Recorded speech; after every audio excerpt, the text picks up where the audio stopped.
I opened the waiting room. Yeah.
Hi. Hello. Hi, how are you? Good, how are you? Good. I'm eager to see that all the people are able to get in and on. Oh, yes. I haven't quite finished the book, but I'm like really close to the end, so I wanted to join anyway. Yes, that is fine. Like I said, no matter how far you've gotten, I really genuinely feel like you're going to get so much out of the discussion. So awesome. Thanks for setting all this up. Yeah, it has been, quite an undertaking. But I also think that things, there are lots of things in life that are worth it, right? Yes. Yeah. So I feel like although the planning has been a little bit crazy, to tell you the honest truth, I think everybody is really going to find it worthwhile, not just for me, but for everybody. So. Okay. Yeah. Hi. Hi, Julia. It's Clara. How are you? Good. How are you? I don't know why it says Lauren K. Had no idea. I am really, like I was having a hard time connecting with Zoom, and I don't know now, the bottom says Lauren K instead of my name. I have no idea. Is Lauren Lauren's not your daughter, is it? Yes, it's my daughter, but Oh. it shouldn't say Lauren, it should say me. It should. Did you, sometimes if maybe she was the last one to use it on that computer, it will show up like that. Yeah, probably. Mm-hmm. Hi, Rachel. Hello, how are you? Good. How are you? Doing well. Good. Excited about this. I think this is going to be neat. I agree. Obviously, I think it's going to be definitely a great experience for all of us. Yeah, definitely. Just trying to get my view situated here. I'm guessing you're expecting a lot of people. Yeah. So I'm trying to figure out how best to make that work. Yes. I was just actually sending some like last minute. I was actually sending some last minute Zoom information to people who were requesting it. So, but yes, I do anticipate a lot, but I don't know. I feel like it'll be the more the merrier kind of a situation. Absolutely. Yeah. So, I love your setup there. Oh, thank you. Thank you. This side is my it's my family room, but this is what, you know, kind of the bar chill area, and that side is this is where I spend the majority of my time working these days area. Mm-hmm. We all understand that. That's sort of my dining room. It's my husband and I use it as our workspace. Mm-hmm. Because it's kind of central in the house, because we also have 3 kids here while we're working. So yes, so that is our dining room area currently, and has been for months, really. Yeah, I understand completely. I know we all have just different situations these days, right? Yeah, somebody asked me, I don't know, a while back. So do you have any big plans this weekend? I said, you know, I'm thinking about exploring the west side of the house. I spent so much time in the east side. I'm thinking about hitting that side over there and just seeing what that's all about. Well, we for sure are getting great use out of our homes these days, I think. Definitely. Well, you go ahead and do what you need to do. I'm just gonna mute myself and be quiet. Okay. Jeez, wait till we start. Hi, Maggie.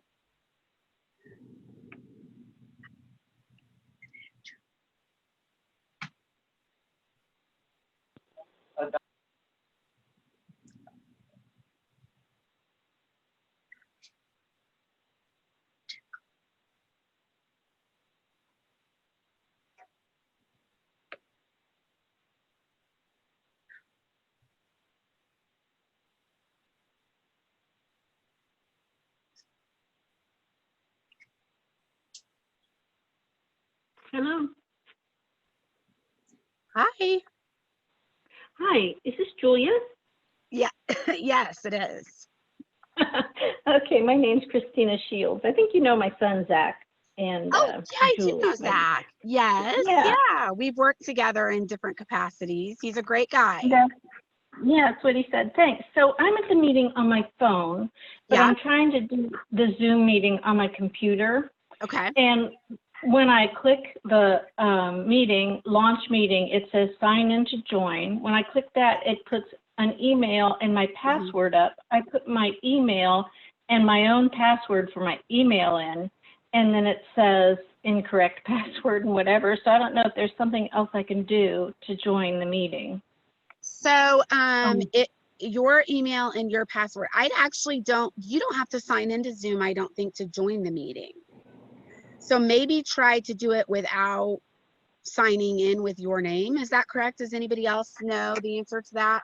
Actually, that kind of happened to me, and I just clicked on the Zoom information that Julia sent, and I was able to get in because I was having a hard time getting on my Zoom because I don't know, I don't know what's happening. I forgot my password. I have no idea.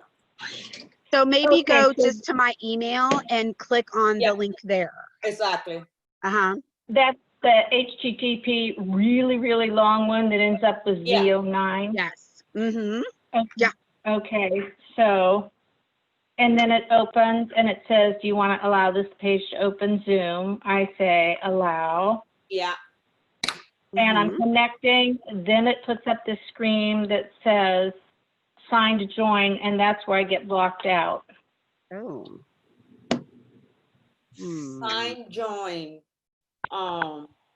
It doesn't give you like the sign with Google or sign with doesn't give you any options. Yes, it says sign with SSO. That's like one time only, like a guess or something like that. And I'm embarrassed. It says sign in with Google, but then you have to know your Google pass name. Yeah, that's what I had to do. I had to sign in with Google, like if you have a Google account. So do you maybe have a Google account, like with the Gmail email account? Having issues. Well, the problem is I moved, so it has an old email address for me, which has been, it's been several years since we signed in. Let me see. It's going to let me get in through my birth date, maybe. Okay. I was going to say, or if there's someone else in your house that has a Google account that's able to let you just put that information Well, in, maybe they have it, that will allow you access to it too. I just did. It says you are not eligible to sign into Zoom at this time. Well, can I just stay on the phone? I do know I'm that sorry. Zoom came out with like a new update, so you might have to like update your Zoom or something. Well, the interesting thing is, like, I'm on the symphony board, and I join, and I'm on Zoom meetings with them all the time. I was on a Zoom meeting with the art group, in last week, and I have had no problems just going and putting. So I don't know what's happening, what I'm doing wrong. Can you try to,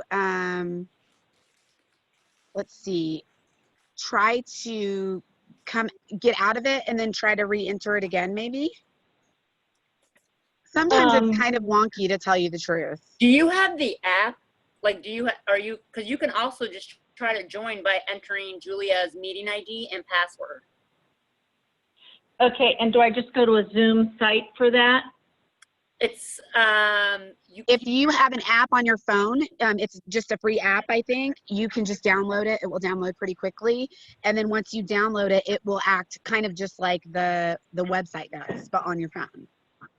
Okay, let me just try that. And I've been doing Zoom on my computer. I haven't tried it on my phone, but I am definitely going to try it right now. Okay, we will help you problem solve this. We will help you figure it out. Oh, thank you. I just feel so badly even to ask. I'm 67 years old. I actually am pretty tech savvy, but when I get caught like this, it makes me feel stupid. No, so, anyway. Don't feel bad to ask. We're all going to figure it out. This is new life for all of us, I feel like. Yeah, okay, Julia. Well, now I have to hang up in order to do this, right? Okay. So I'm going to hang up. I'm trying to do this. Okay, bye. Bye.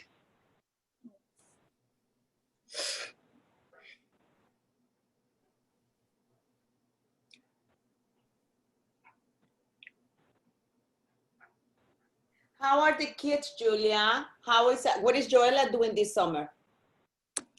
So a lot of alone soccer right now. She's going to get the chance to start practice next week in, a couple of different locations. CIU is going to start back up next week. So Stan, of course, is coaching, so he had to get a lot of things figured out. He had to order the new thermometers and all of that stuff in preparation for the meetings or for the practices, so I think they're excited to. What's that? Which team is she on? Which club? So she will, things are kind of in the air, but CIU will be in the fall here for her, and then she'll be on her high school team in the spring. Wow. I know, starting high school. Amazing. It's exciting. So Thank you. We're all really excited for this new journey that we'll all be going on. I know, you first high school girl, wow. First high school kid. Yeah, the other two are far, far from it and Oh going yeah, into, they're so young. yeah, that's a ways down the road. Funny. How are things there? How's soccer going for you guys? Well, um, you know, Danny is going into junior year. Mhm. And, you know, he was with the academy, but with all these academy issues that happened for the boys academy, he still stay with the same, you know, club, but it's not anymore like the US Okay. Development Academy anymore. But they're all Mhm. affiliated. And, you know, we're leaving at the end of July, we're going to live in Barcelona. Oh, you are? I don't know that I realized that. Yeah, we're gonna go and so we like he's being already recruited for colleges, like he's getting already letters and stuff from the coaches. Right. So we're trying to figure out, he still had 2 more years. We would like him to go in just like his older sisters, the 2 of them graduated from international schools, and we would like him to have the same opportunity. So that's why Barcelona is great, because it has a very good international school that we liked. We studied all Good. that like about a year, 2 years ago, and we're supposed to be leaving like last year, but then we hold it back for 1 year.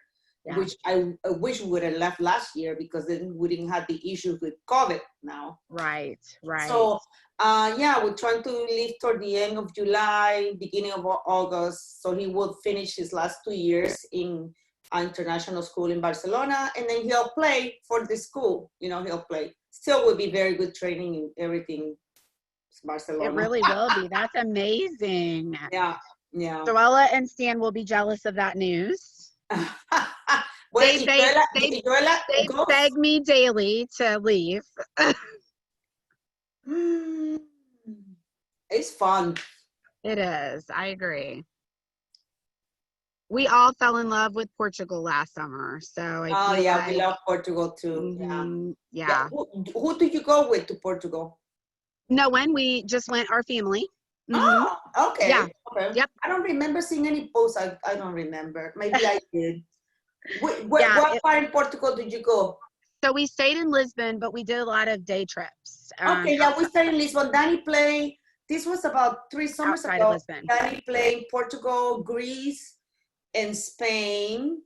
And yeah, we stay in the Lisbon area. Yeah. Yeah, it was beautiful. We loved it. I'm gonna let some more people in here.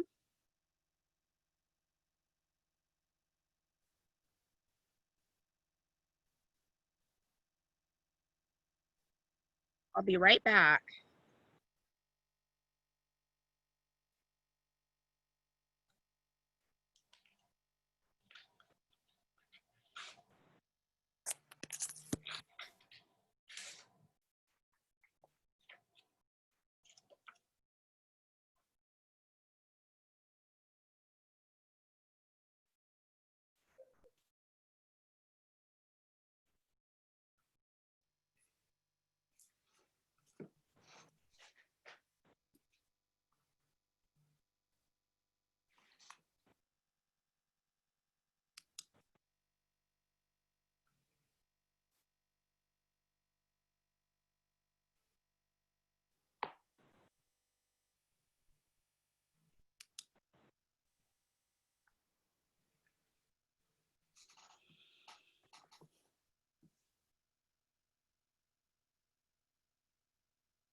Oh, that's weird.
Somebody's Hello? puppy. Hi, everybody. Hey. Hi.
There's me. You can press mute.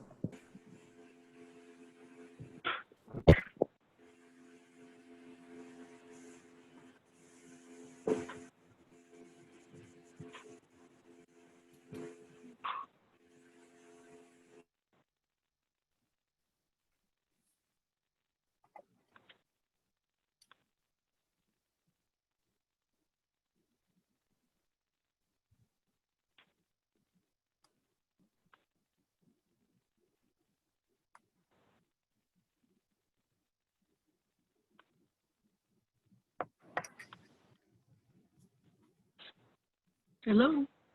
Hi. This is Julia again. This is Christina Shields. I think I'm just going to be at the meeting by phone because it's still not working on my computer. Oh, shoot. I'm so sorry. That's okay. So I can just listen. Are you all in the meeting already or no? There are a lot of participants in, but I'm still letting more people in. Okay. So I'm still. But we haven't started. Okay. So I can just stay on my phone and listen, right? Absolutely. Absolutely. Okay. Well, then I'm just going to stay on my phone and listen. I can't get in on my computer, and I don't know why, because I go to these other meetings all the time. So we'll just have to just So be happy with- Stacy's, yes, I'm gonna tell Stacy we did try to.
Do we want to go ahead and have everybody go ahead and mute yourselves for now, please?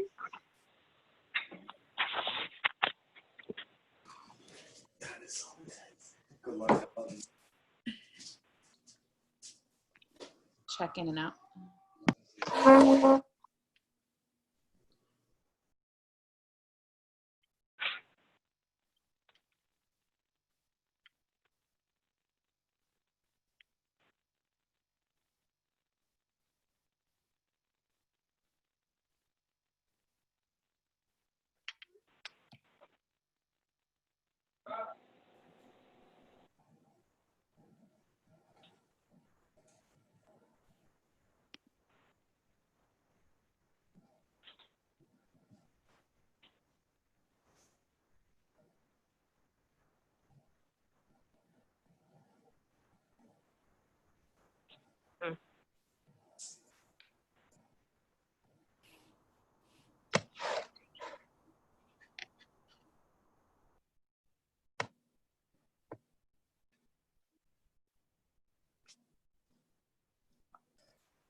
Hi all. I am going to allow just 1 or 2 more minutes to allow a few people to come in.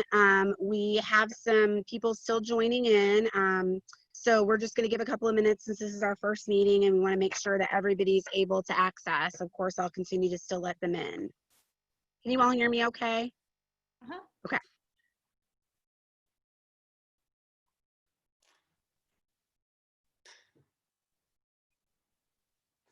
Julia? Yes. So what this says is that I need to enter an email address that has been approved for the meeting.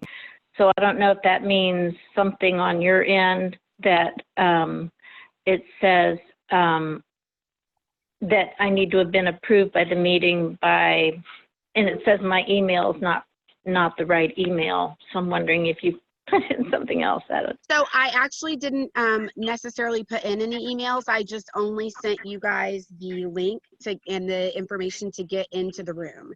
So I actually didn't approve or disapprove of any email addresses. So you should be able to get in okay. Because on my end, like I said, I didn't enter any email addresses. Yeah, what do you do when you sign into the meeting then? So when you click to sign on, it allows you to enter with both audio and visual. And then once you do that, then you're in a waiting room and then I admit you in. Yeah, it's not allowing me to get that far. So, okay, well, never mind, because I know you got to get your meeting started and I'll just be on by my phone. So that's fine. Thank you. Okay. You're welcome. Thank you. I'm wondering, did you try to sign in using the information she sent you or by clicking on the link? Because the two things do it a different way. I just clicked on the link. Okay.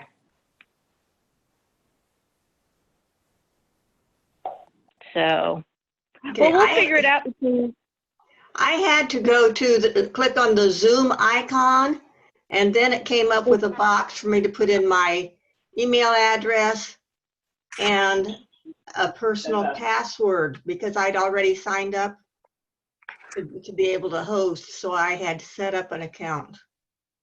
Okay, I have an account on my computer. No, she's talking about a Zoom account. Oh, a Zoom account. Well, A Zoom account. okay. Okay. All right, I'll just listen for now. No worries. Perfect. It's about 5 after, and I do want to get started and be diligent with your time. As you might have noticed, it might not seem like it, but I do have limited hours in the day. I wish we had more, but I'm really excited for you guys all to join me in starting this book club. Really, the impetus for me thinking about starting this was just simply to evaluate as I was having all these emotions, as my family was having emotions at home, just to figure out what my particular part would be in the community in terms of helping in any way that I could. And that's something that I definitely recommend as we go on this journey together. I'd love for each of you to figure out, what your role is in the community and kind of helping us all to move forward. Most of what I do in life in general is driven by wanting my community to be better for my children and for other children. And so for me, I think that's what we're putting the work in for right now, what it's going to mean. Each meeting, I think, will be a little bit different in terms of its format, and we'll just have to wait for each meeting to see what that format looks like that I'll be able to develop. But today, I do want to talk over just a few rules of engagement that I think will really help us to get everything we can out of meeting together, be open in terms of listening, really understanding. I think this particular text, part of why I started with this text is because I felt like it was a good starting point for us to be able to have discussions that are difficult. So, none of the discussions we have are going to be super easy, right? And that's something we all, I think, have to come to terms with, is that they're all going to be difficult, sometimes uncomfortable discussions. I don't think change happens without some of that discomfort. And so So that's what we're doing here today. As we unmute ourselves, I'll have everybody on mute, but at the time when we have sort of like discussion time and Q&A time, I welcome you to, go ahead and unmute yourself so you can ask that question. We'll just be respectful. I'll try to be a moderator in terms of making sure that we don't talk over each other and that everyone has sort of a chance to put things out there. But as I said, again, if you don't want to participate in that discussion way, love you to sit and listen as well. So today I am especially excited about this race manners text.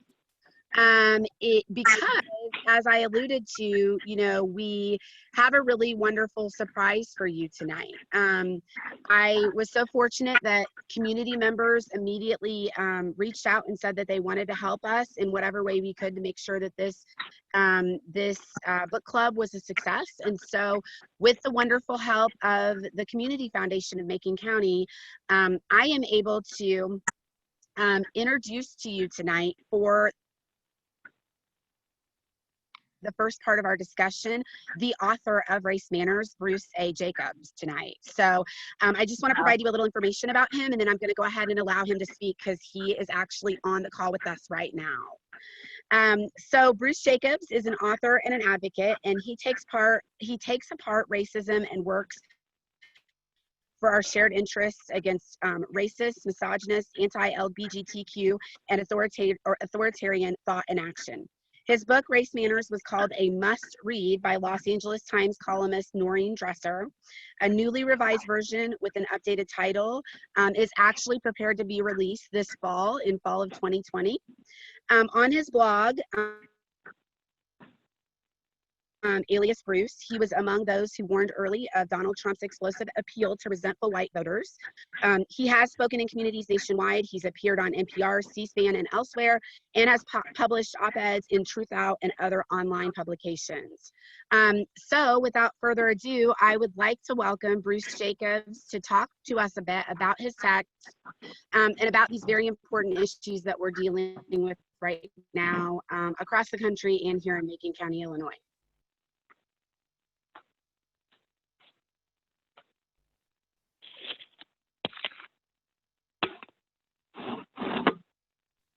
Yeah. Now can you hear me? We can hear you. Is that true? Cool. It's true. Surprise!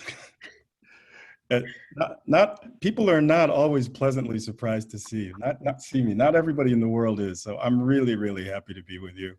I am very gratified for the work that Julia has done, the work that Kim Etheridge has done with novel books and ideas, that all of you are doing in Macon County and in this world to make it the kind of place for humans and all other beings on earth that we want it to be and that it ought to be.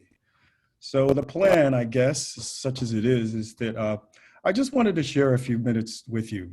I had some inside intelligence. They told me that you were doing this and that it was happening, and I was really gratified. And I want to be of use. I want to be of service. That's why I'm here. So I want to spend just a few minutes running through just 3 things that I just really want all of you to know and to know that I know. And I'll talk a little bit about that, about this moment we're in. And then I think we've got 20 to 30 minutes, right, for a Q&A where just, bring me something that I can be of help with. And I'll give you everything I've got. And that'll be like 20 to 30 minutes. So the whole thing will be inside of an hour. So you'll be done with me within 60 seconds. But I'm really glad to be here. Thank you again, Julia. It's good to see your face. We've talked on the phone, but I haven't seen you in person. So it's really good to see you. Thank you for everything you've done and you're doing. Thank you, Kim. Is Kim here or not? I don't know if Kim's here. Oh, there you are. Hey, Kim. And now I can see what you look like too. Thank you for this. And let's get to it. I want to talk about 3 things, just briefly. One is understanding this moment that we're in right now in the United States, in the world. 2, why this moment is such an important and historic and really, I think, kind of unprecedented moment. And 3, talk a little bit about how we can support one another in getting what we want in this moment.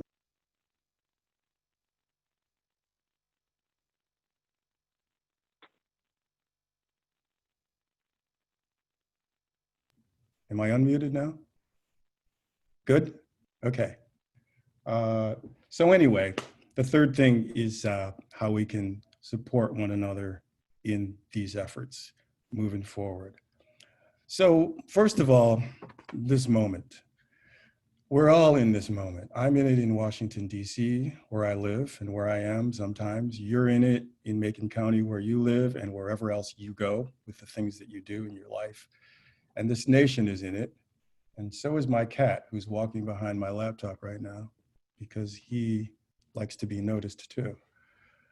So this moment that we're in is, I think, possibly the greatest opportunity in our lifetime, maybe the greatest opportunity since the mid-20th century, maybe the greatest opportunity, I think, since the abolition of slavery, to move the United States toward what I would call true democracy.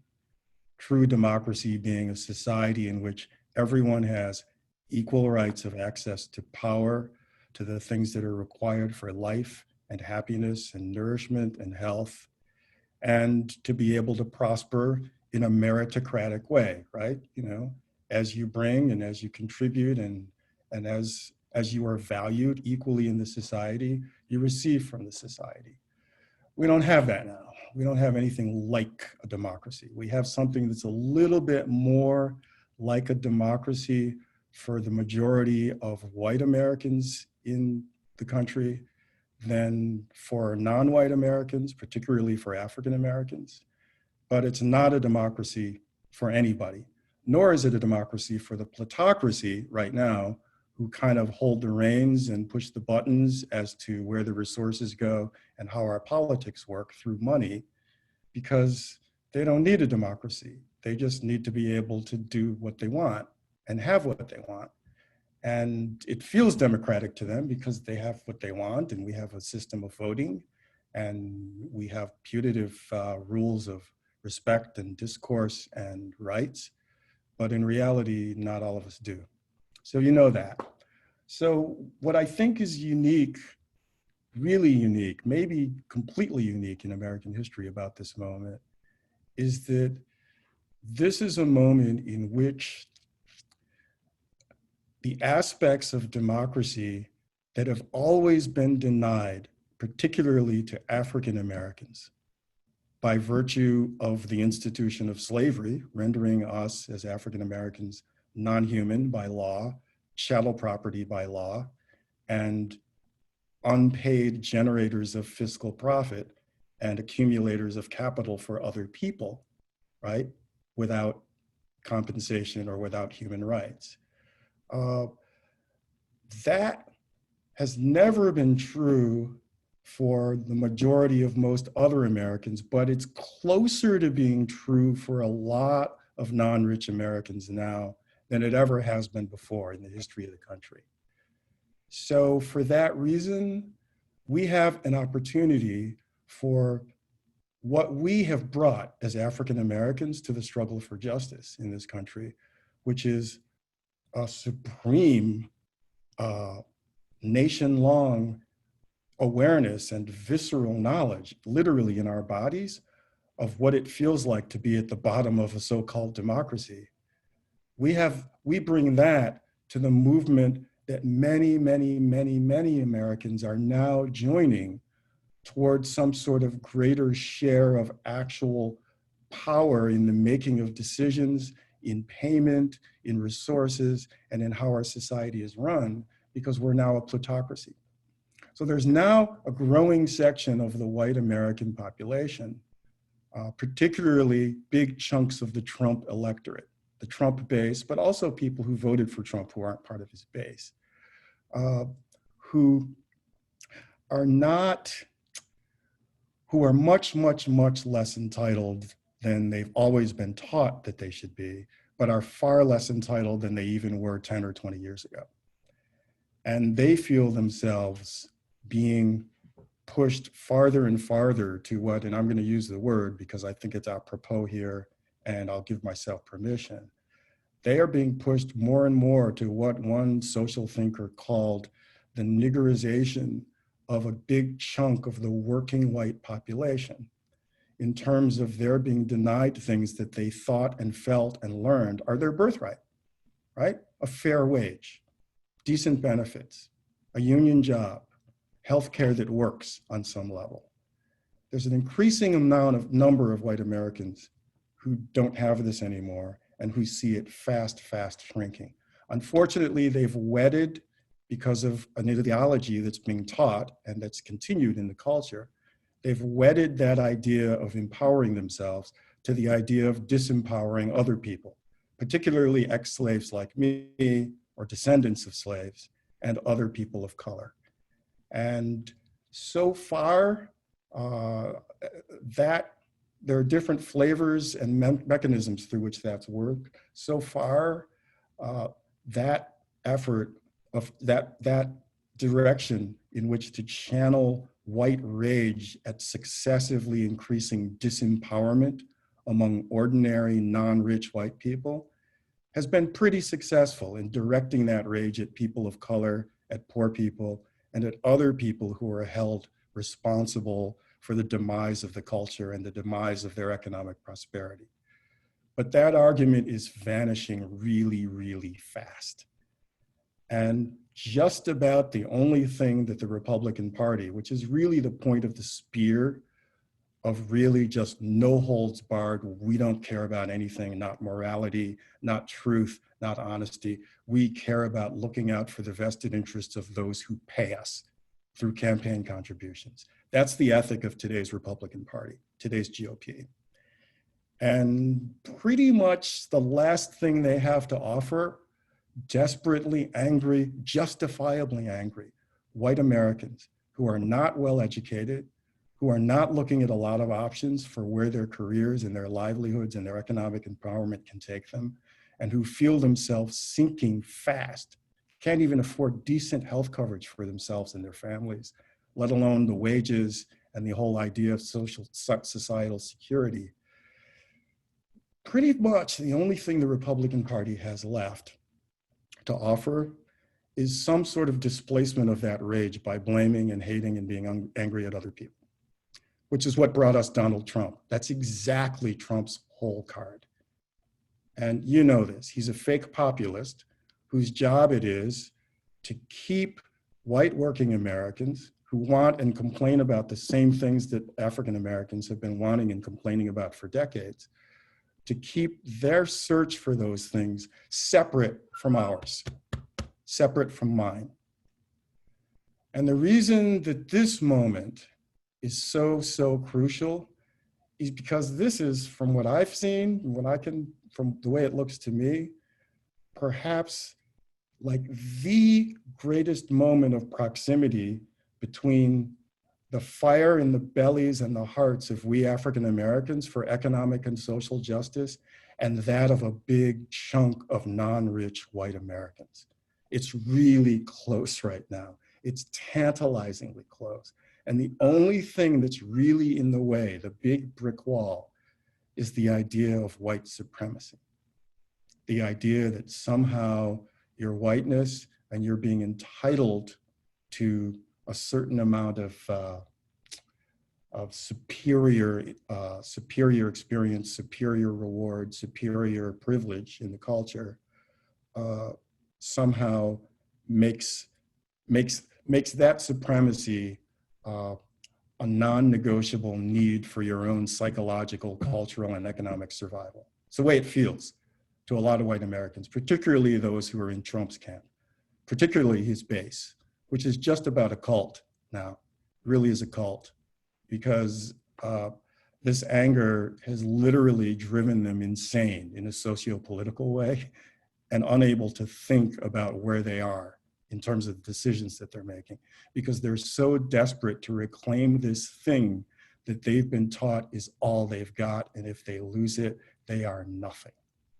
Which is why their dedication and savagery in trying to do harm to people like me, in trying to get back at people like me for perceived wrongs and injuries is so deep and so desperate.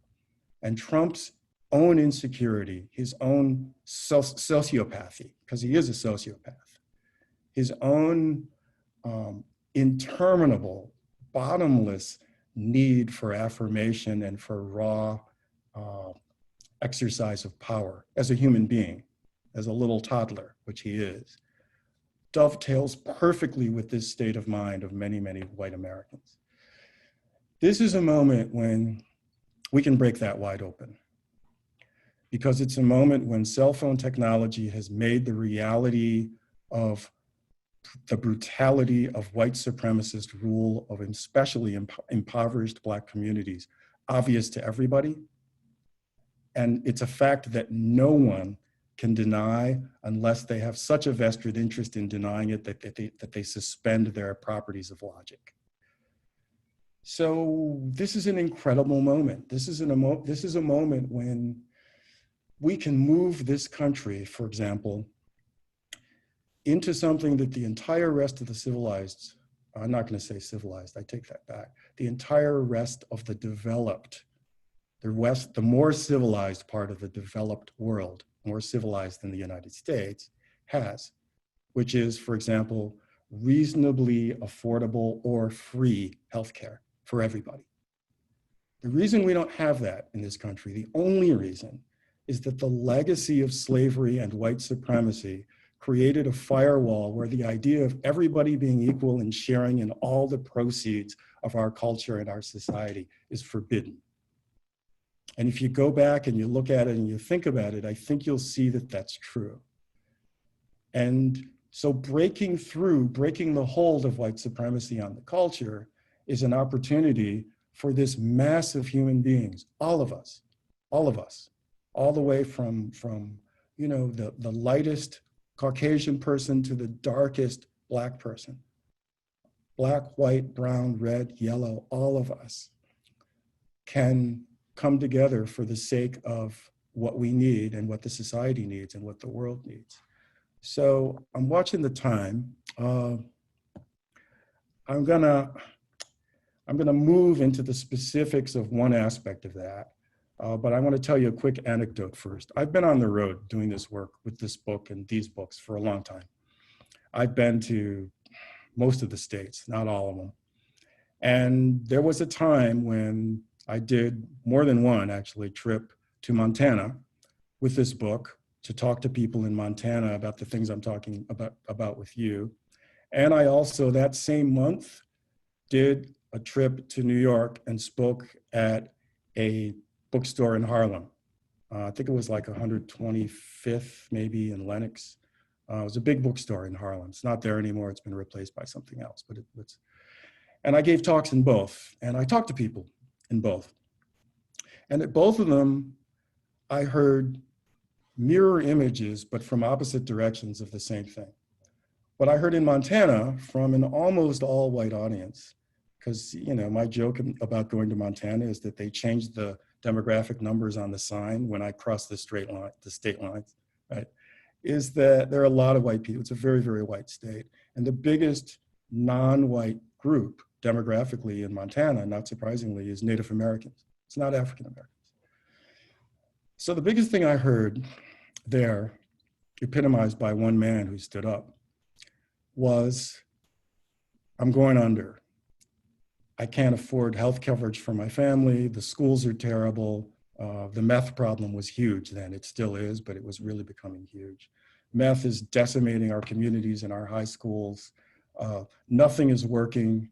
And, you know, every time I turn on the TV, which generally means Fox, with where he's coming from, what I see is government money going to these brown people who are doing these things with it that maybe they need, but they don't know how to use the money, and it's a waste of resources, and everything's going down the tubes because we're so preoccupied with being politically correct and with turning over buckets of money that we need here in our communities to do the things that will help us prosper. So he and I go back and forth about that. I'll tell you more about that in a minute. Meanwhile, I'm in Harlem, And a Black woman stands up and she says basically the same thing. She says, our schools are terrible. Drugs are ruining my community. You know, I'm afraid to go outside at night, and there is not enough money or not enough resources to get these things done and to make them happen. Why? Because white people are too busy taking all the money for themselves and there's none left for us.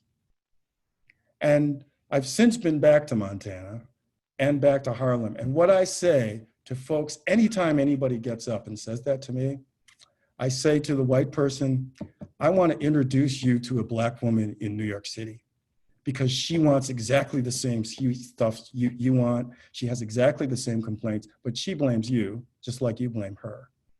And I say the same thing to a Black person in Harlem or anywhere if they stand up and make the same complaint about white Americans.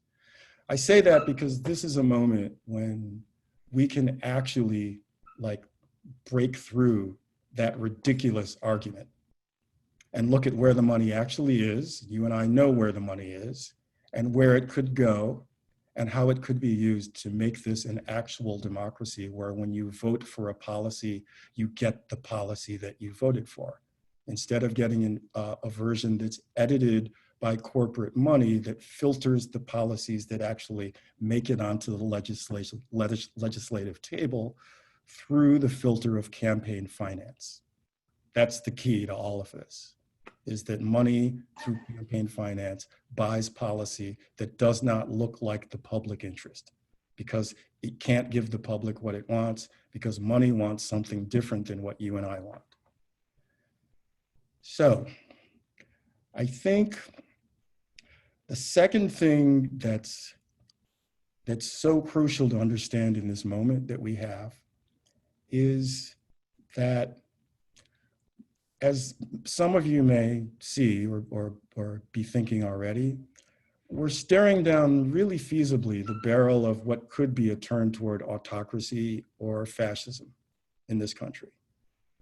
Donald Trump is more than ready and willing to go there. I live in Washington, the city where maybe about a mile from where I live, as you know, he sicked federal troops with rubber bullets and tear gas on a peaceful crowd of white, Black, and brown people exercising their constitutional right for redress of grievances.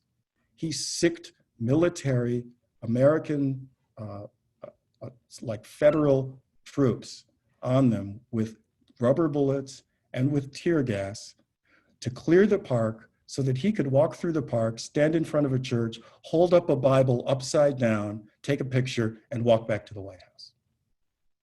This is a man for whom there is no bottom when it comes to the excesses that he will go to for the sake of what feels like personal power and gratification for him.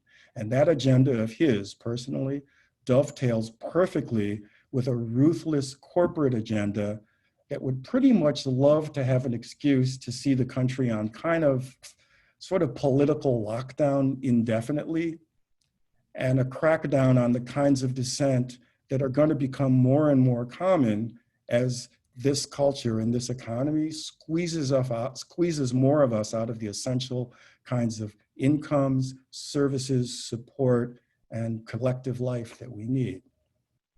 So this is why you have Mitch McConnell and his bevy of craven cowards who will basically take the money for the sake of the personal power and agency, standing behind this man to the point of standing up and lying in an impeachment query to try to create reasons why he wouldn't be found guilty when it's clear how guilty he was. So the point of this, the point of my saying this is that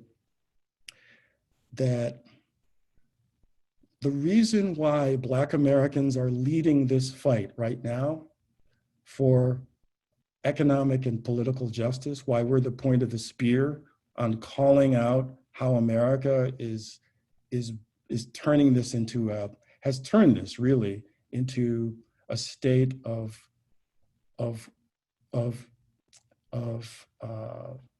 pretty much continual denial of basic constitutional rights and needs for a big section of the population, that being us, as people of color and Black people, we're the point of the spear in a movement that more and more represents the experience of more and more white people. As the minimum wage continues to sink in relation to real income, as the policies that go into effect in Washington grow farther and farther from what working people across the country actually want. And so this is a moment when what now looks like the Black Lives Matter movement, because it is, and it's founded in racial and economic and political justice from the standpoint of the experience of African Americans, starts to look much more like a truly progressive populist movement across racial lines for the same things. And this is a moment when that is possible, when it's visibly possible. And you can see, just as you're seeing more and more white Americans saying, you know, I get it. I didn't get it before. I didn't get it about how the police treat African Americans. I didn't get it that this kind of ideology and this kind of stuff was considered permissible. And I had no idea that it was this common. And now we see the opportunity to take that camaraderie and that shared awareness and open it up progressively, literally progressively, into an awareness that, geez, you know what? This guy Trump really represents a terrible direction for this country. And actually, the experience of African Americans is, well, put it another way. If I were white, I'd be in much more of a position to say, my experience as a white person who can't afford healthcare anymore, whose career options are shrinking, with a state that's a federal state that's not responsive to my needs and requirements and even my rights sometimes, my experience is kind of creeping a little closer, an inch at a time, toward the voiced experience of African Americans. Because more and more, this society is failing to work for white Americans in the ways that it has never worked for us. The difference is that for African Americans, and this is kind of the sum up of this portion of what I'm telling you, for African Americans, the United States has always been a fascist autocratic society. It's never been a democracy for African Americans, ever, since its founding. Brutality, the kinds of things you associate with fascism. Random stops on the street by troops, imprisonment, out of control imprisonment that's not rational or just in any comparison with reality and with actual causes. Stereotype, hatred, parties based on nothing but hatred and fear of that targeted group. You know, I walk around, and most of us as African Americans and people of color in general, including many Latino Americans, particularly with the bugaboo that's been made of immigration, particularly by Trump's administration lately, walk around with the kind of marked presence as targeted people in an overarmed, authoritarian society where we are denied due process under the law, and in some ways the basic decent rights of citizenship in ways that white Americans never have been. But as I said, this idea of shared prosperity and civilized constitutional dignity, shared throughout the population is eroding fast. So this is a moment, this really, really is a moment when many white Americans who are starting to understand that this has been an autocracy for African Americans since the beginning, and still is in many ways, in terms of how you can be plucked off the street, disappeared, mistreated, beaten up, murdered, whether deliberately or by accident, is more and more a, put it another way, awareness of that leads to more and more sharing and understanding of the ways in which that experience is not simply limited to African Americans.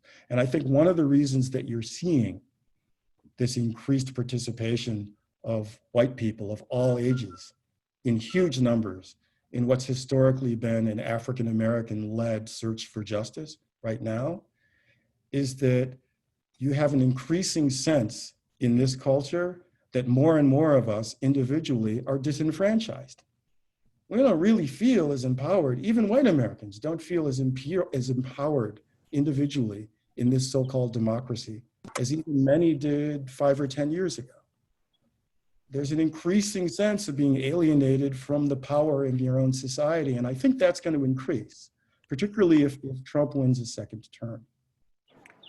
So I'm saying all this to say that the Black Lives Movement and this centuries-old struggle of African Americans for basic constitutional and legal rights, for the right to not live in a racially targeted dictatorship, which America is for Black people, is now something that more and more white Americans not only realize and can see and feel through technology, particularly cell phones, but can start to empathize with personally, and are not so willing to stand up and walk away from once the dust clears from the latest protest.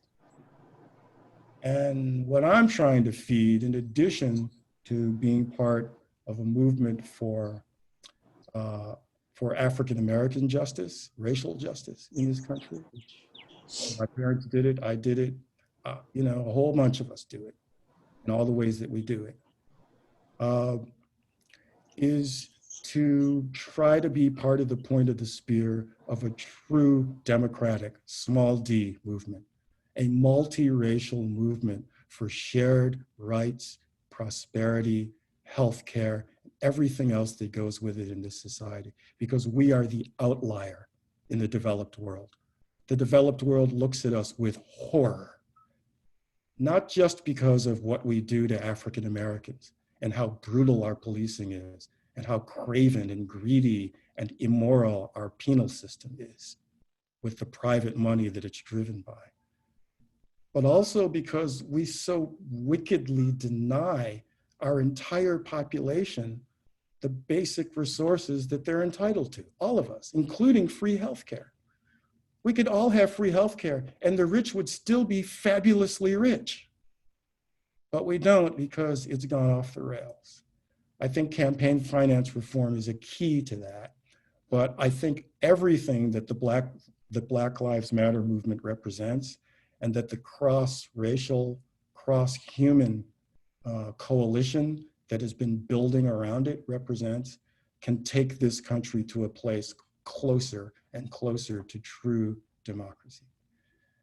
And I'll wrap up with the last thing I want to say, which is simply that in going toward this goal, specifically around specific struggles, but in a general way to make life better in a shared way for all of us, I think we must support one another's struggles. This is a struggle that we're in right now. It looks like I said, like it's a struggle for basic Black human rights in a country that's never ever fully granted them, and it still doesn't. But it's also a struggle for other things that I've talked about. And in moving toward that, I, for example, as a Black American male, need to be accountable and part of and supportive of other people's struggles. I need to be supportive of and part of the struggle of women against patriarchal domination, historically, in this culture and in the capitalist world, and not just the capitalist world. I need to be supportive, and I am, of the LGBTQ movement and the people I know, whether they're my friends or people I know, or whether I just make myself available and supportive of the cause because it's the right thing to do. Because all of these things dovetail, whether you're talking about the rights of Native Americans, their cultural rights, their legal rights, their human rights, whether you're talking about African Americans, whether you're talking about LGBTQ Americans, whether you're talking about differing religions, whether you're talking about physical ability, whatever it is that you're talking about, all of these things need to dovetail. And this is a moment now when a lot of white Americans are asking themselves, well, what can I do to support this movement? I'm not Black. This doesn't affect me in that way, but it's my country and I can't stand it and I can't stand by. And what I would say is there are a million things you can and can't do. I'm not going to try to like preach to you or tell you that there isn't time and we can't do that today. But I can tell you I've seen some very, very, very good succinct things online about ways, whether through not just social media, but through actual collaborative media work that you can do online during the pandemic, whether it is through your active interactions with the people in your actual life, who you work with, who live in your neighborhood or in your building, or who are at your school, whether it's in the dynamics of any manner of things that you go through in daily life. This is a struggle, and one of the good metaphors that I heard somebody say recently was, whatever you do and in whatever way you put your energy into supporting this movement and other movements for justice, keep your foot on the gas. What we don't get to do is sit at home and do nothing and not reach out and not do something to move things forward and make a difference. And I'll close just by telling you a story.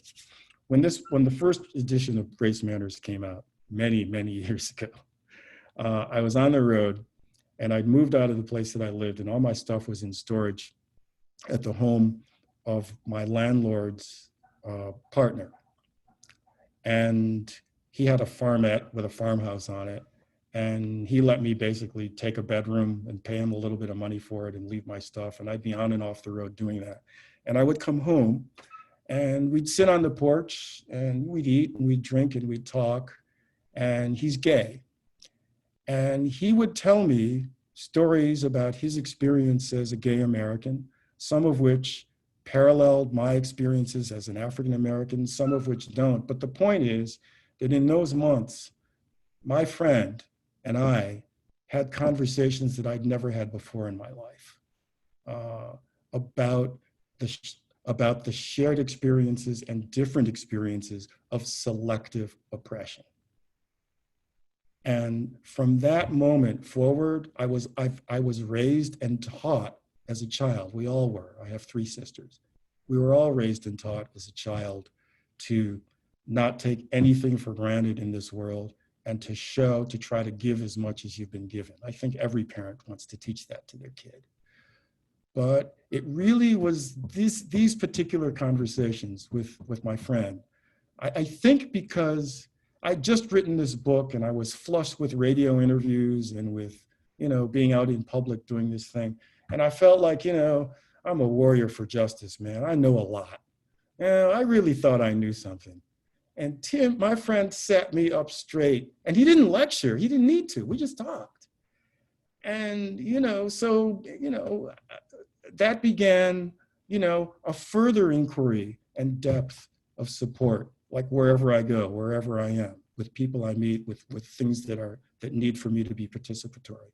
The same thing is true of the struggle of women for equal rights, not simply for equal rights and equal opportunity and equal pay and equal treatment, but for the right to walk down the street without being afraid.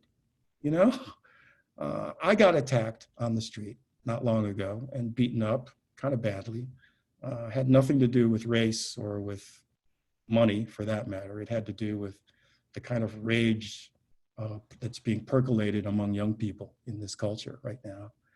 And I came out of that with a visceral sense of what it means as a man who is relatively entitled with a lack of self-awareness about physical danger, walking around in the world, right? That's not true anymore. I don't have that anymore. And all of these things I'm raising to say, as we move toward what I think can be a small d democracy, we have got to support one another's struggles everywhere we can, in every way that we can. So I've talked plenty. If you have questions or there's something I can be of help with while I'm here with you, please bring it. I will not talk at length the way I just did, but I'll give you everything I can in the little time we have. I want to invite everybody now. You know, I know many of you absorbed Bruce's text in lots of different ways, you know, a few chapters or the entire text. I didn't get to talk to all of you at length, but I know some of you were really digging into the issues he talks about in the book. So we definitely invite you to go ahead and let's ask some questions linked to what he gives us in the text.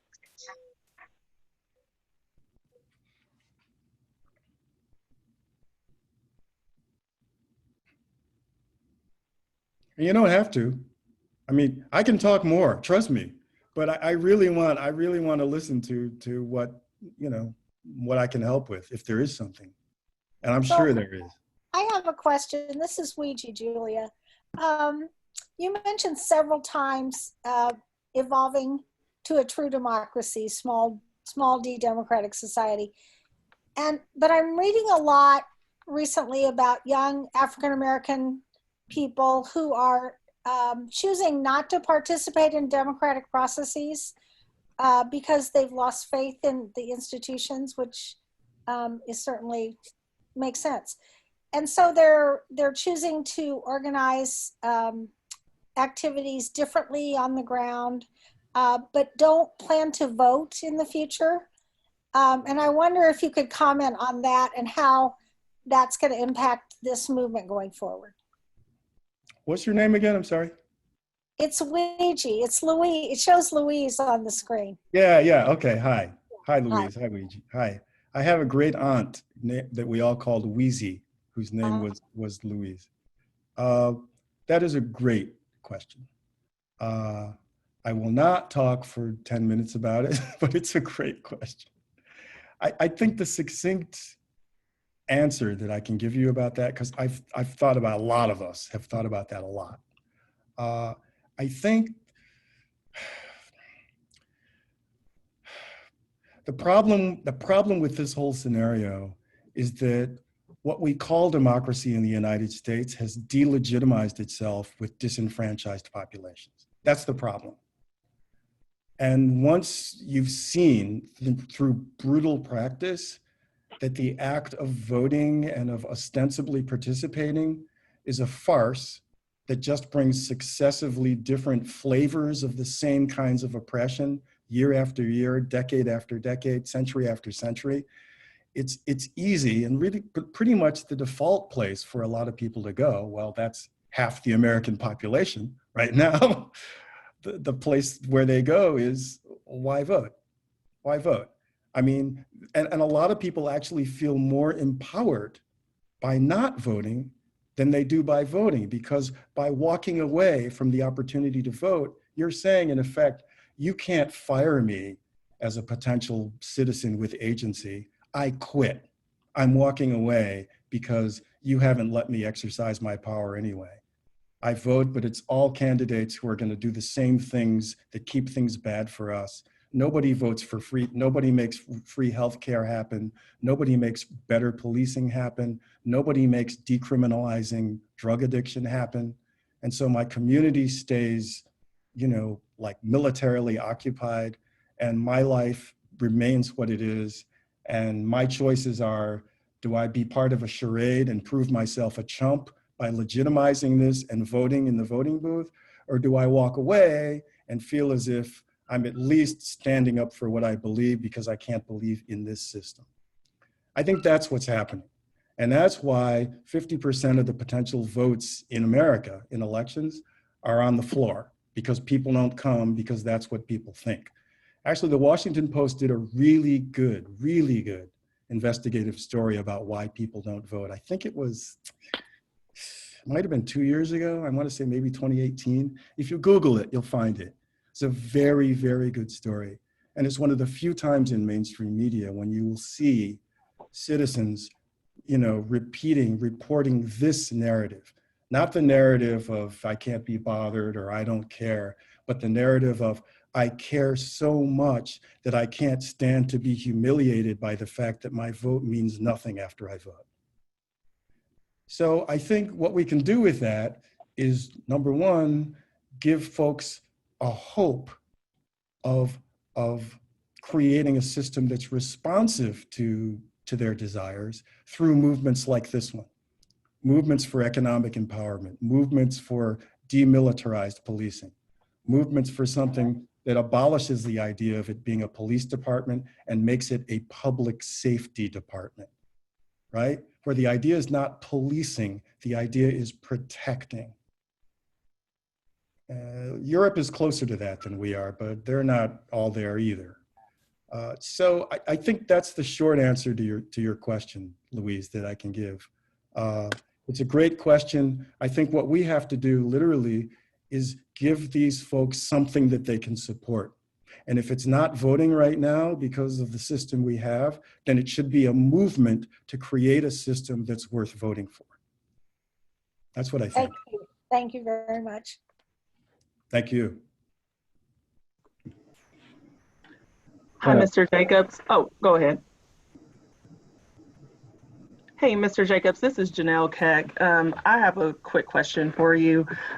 So thank you for this. First of all, it sounds like you have another chapter to your book. So I'm pretty excited to read the next installment. But when you talk about sharing and supporting one another's struggles, that really resonated with me.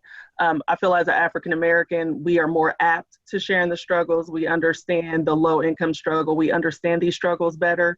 And I like how at the end of every chapter, you kind of gave us the how-tos and how might we go about this. So I guess I'm feeling some exhaustion over the years of supporting everyone's movement and people still not seeing our struggles and not validating our struggles. I go to the Holocaust Museum and I'm moved to tears. I see my LGBTQ brothers and sisters and I'm moved to tears. But I just feel so much angst when it comes to our struggle. And so how do I, as a person of color, continue on this path of sharing in the struggle when so much of our struggle is denied? And then what's the best way for some of our allies to come alongside of us in a real way? Yeah, Janelle, thank you for that. That is such a great question. I feel you, I really do. I mean, I feel you. The exhaustion, the palpable exhaustion, the anger, the frustration. I mean, and you and I both know, all of us who've been doing this work, there are times just for self-care that you really do need to just sit down, and go away somewhere. And, Right. Get yourself where you need to be and then come back and do what you can do. I mean, there's always that. I do that. Everybody needs to do that sometimes. But to your point, I think we need to be able to air this, number one. I mean, we need to talk about it. I think everybody needs to hear what you just said.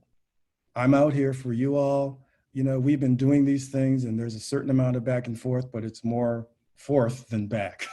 You know what I mean?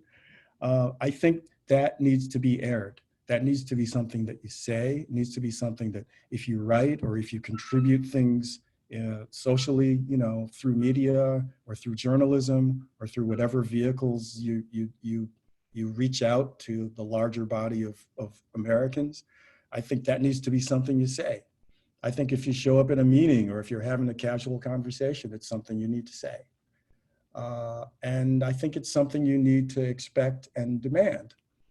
And I also think it's not something that's within your control. I mean, you know that. You can't make people do that. So I think we need to, I mean, the way I try to do it is try to lead by example, ask and never stop asking and never stop demanding, but also understand that I can do what I can do and I'm responsible for that. So I think the good news here, at least, and this, I'm sure this varies according to place. Look, I live in Washington, D.C., which is arguably the most liberal, politically liberal city in the country, right? Maybe next to New York or San Francisco. So, we've got allies going to bed here. We got allies for, we're really the political dissent community here is pretty diverse and pretty mutually supportive. I said pretty, not like where it needs to be, but in relative terms, right? But I know, because, I grew up in a relatively small city, Rochester, New York, and I've been to a lot of other places where I know that it doesn't happen that way. And it's often very lonely work. It's often like work where, you're hanging out there doing your work while other people maybe come along later and show support, or maybe they don't. And I think it's an ongoing, really tough struggle. I wish I had a better solution other than to say, just demand it, ask for it, talk about it, but don't take responsibility for the fact that, they haven't gotten it together to be where you want them to be. And don't in any way let that stop you from going where you need to take the movement.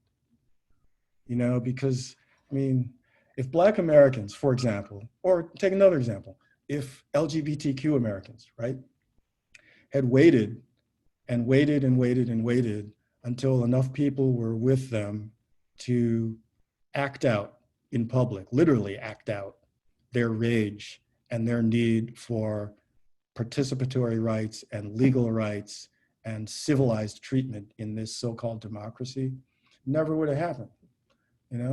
I know I was standing around not doing anything. It's not that I didn't care. I just, I was preoccupied with what I was doing. And they took the lead and put it out there because they needed to make it happen and would not take no for an answer. And that's still happening as they lead the charge for that movement's drive ahead, while the rest of us participate to varying degrees and show support in varying degrees.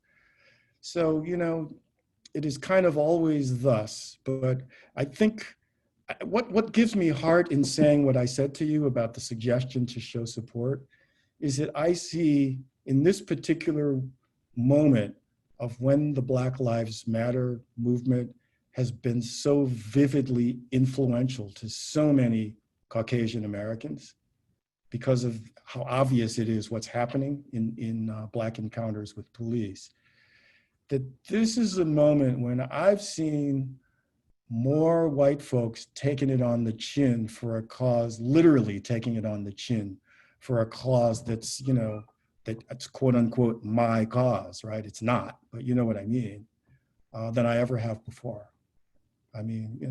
I've heard people walking around saying, did you see how many white people were down there at that demonstration, right? And that's coming from a place of, wow, this has hit a chord that's deeper than what we've seen before. So I think that's the good news. I think the challenge is what you're trying to do. And I'm with you. I thank you for it. Wish I could offer more. I really do, Janelle. Oh, that was perfect. Thank you. Okay, welcome. Powers, did I see that you guys had a question? The Powers? Yeah.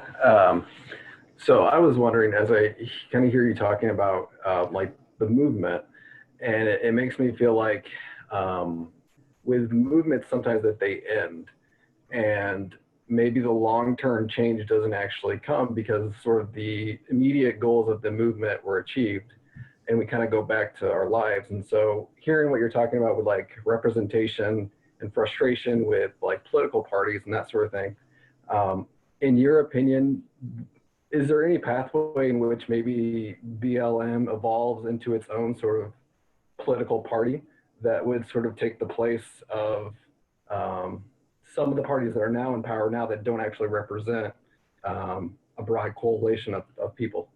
Right, man. Yeah. I want to come back and talk some more because these are all like the right questions. They're all the questions that I'm trying to ask and answer. Thank you for that. My short answer is yes. I think, I don't know about BLM. Who knows? BLM is BLM and it's evolving, and what becomes of it is, we don't yet know how that's going to play out.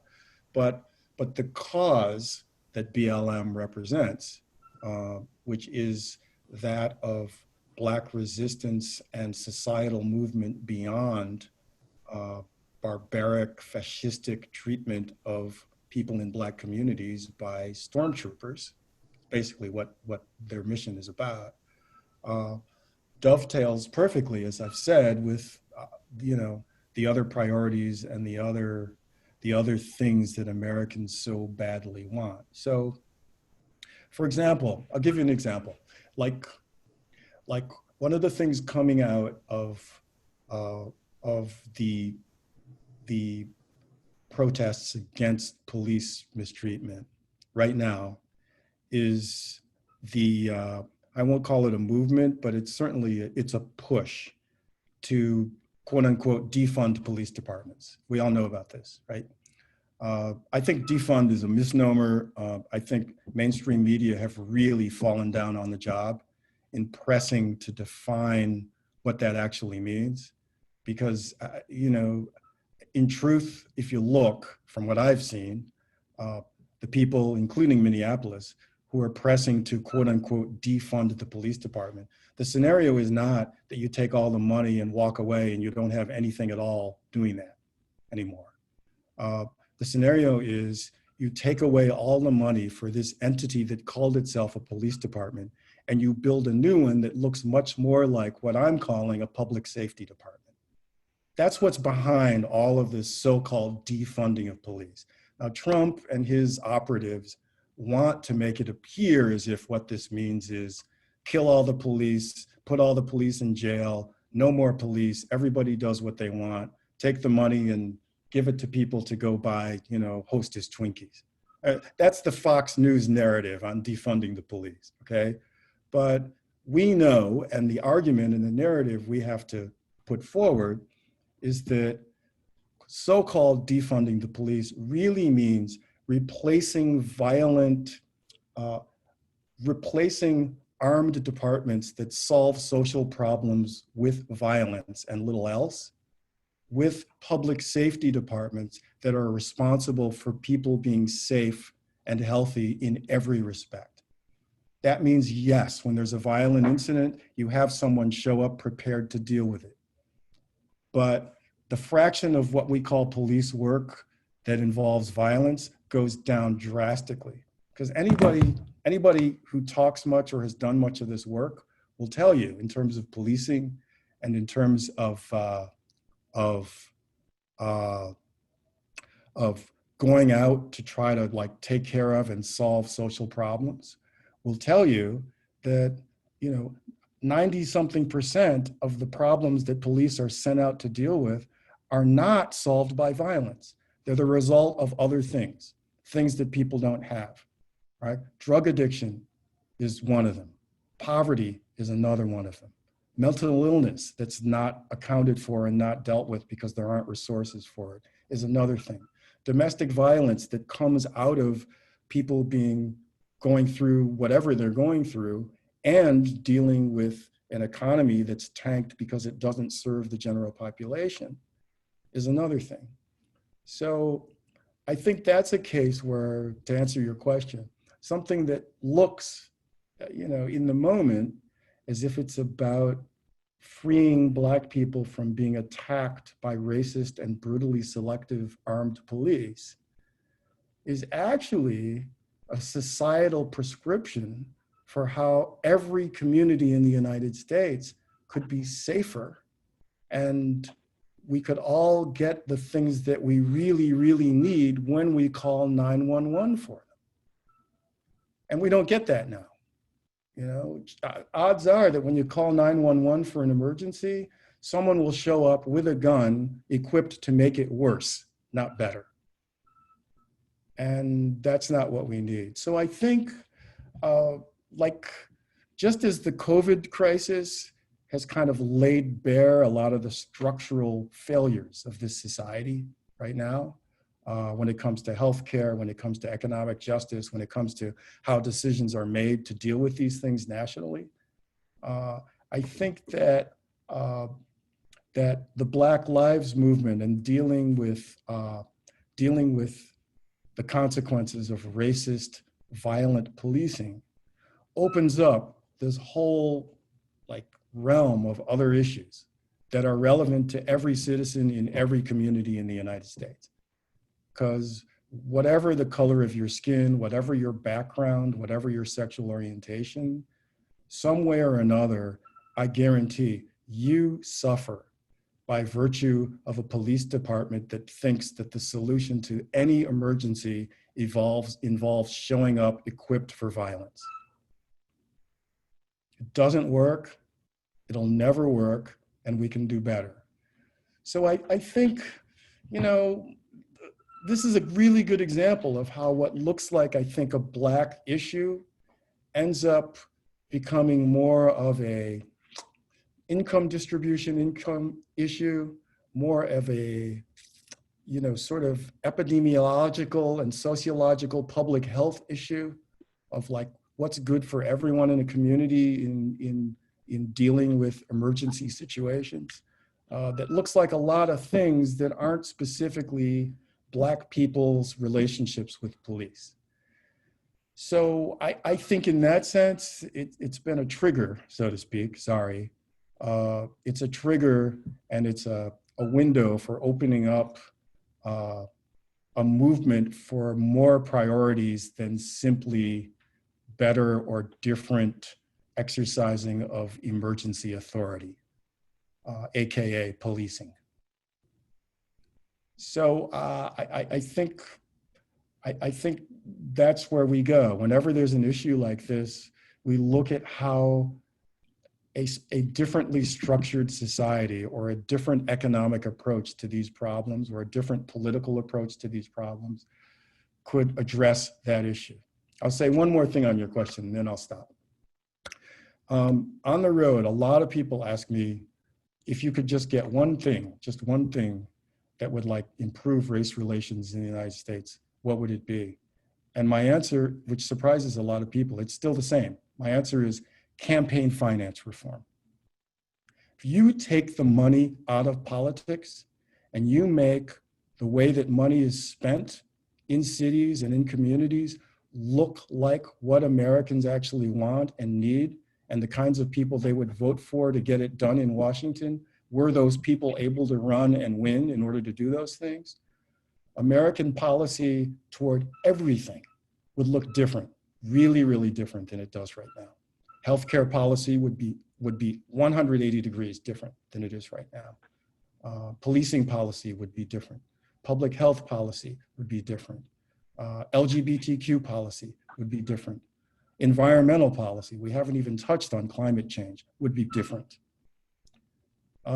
So all of these things connect, and I think our job in any given crisis is to point, you know, is to kind of look around at one another and point and say, well, you know, if we did this broader thing, this problem that we're here to protest this week wouldn't be a problem the way it is now. We could change the society to address this problem. And I think that's how we pull each of these struggles, including the current struggle to address this violent policing racial justice issue, how we pull it into a broader effort to move toward things that we all want.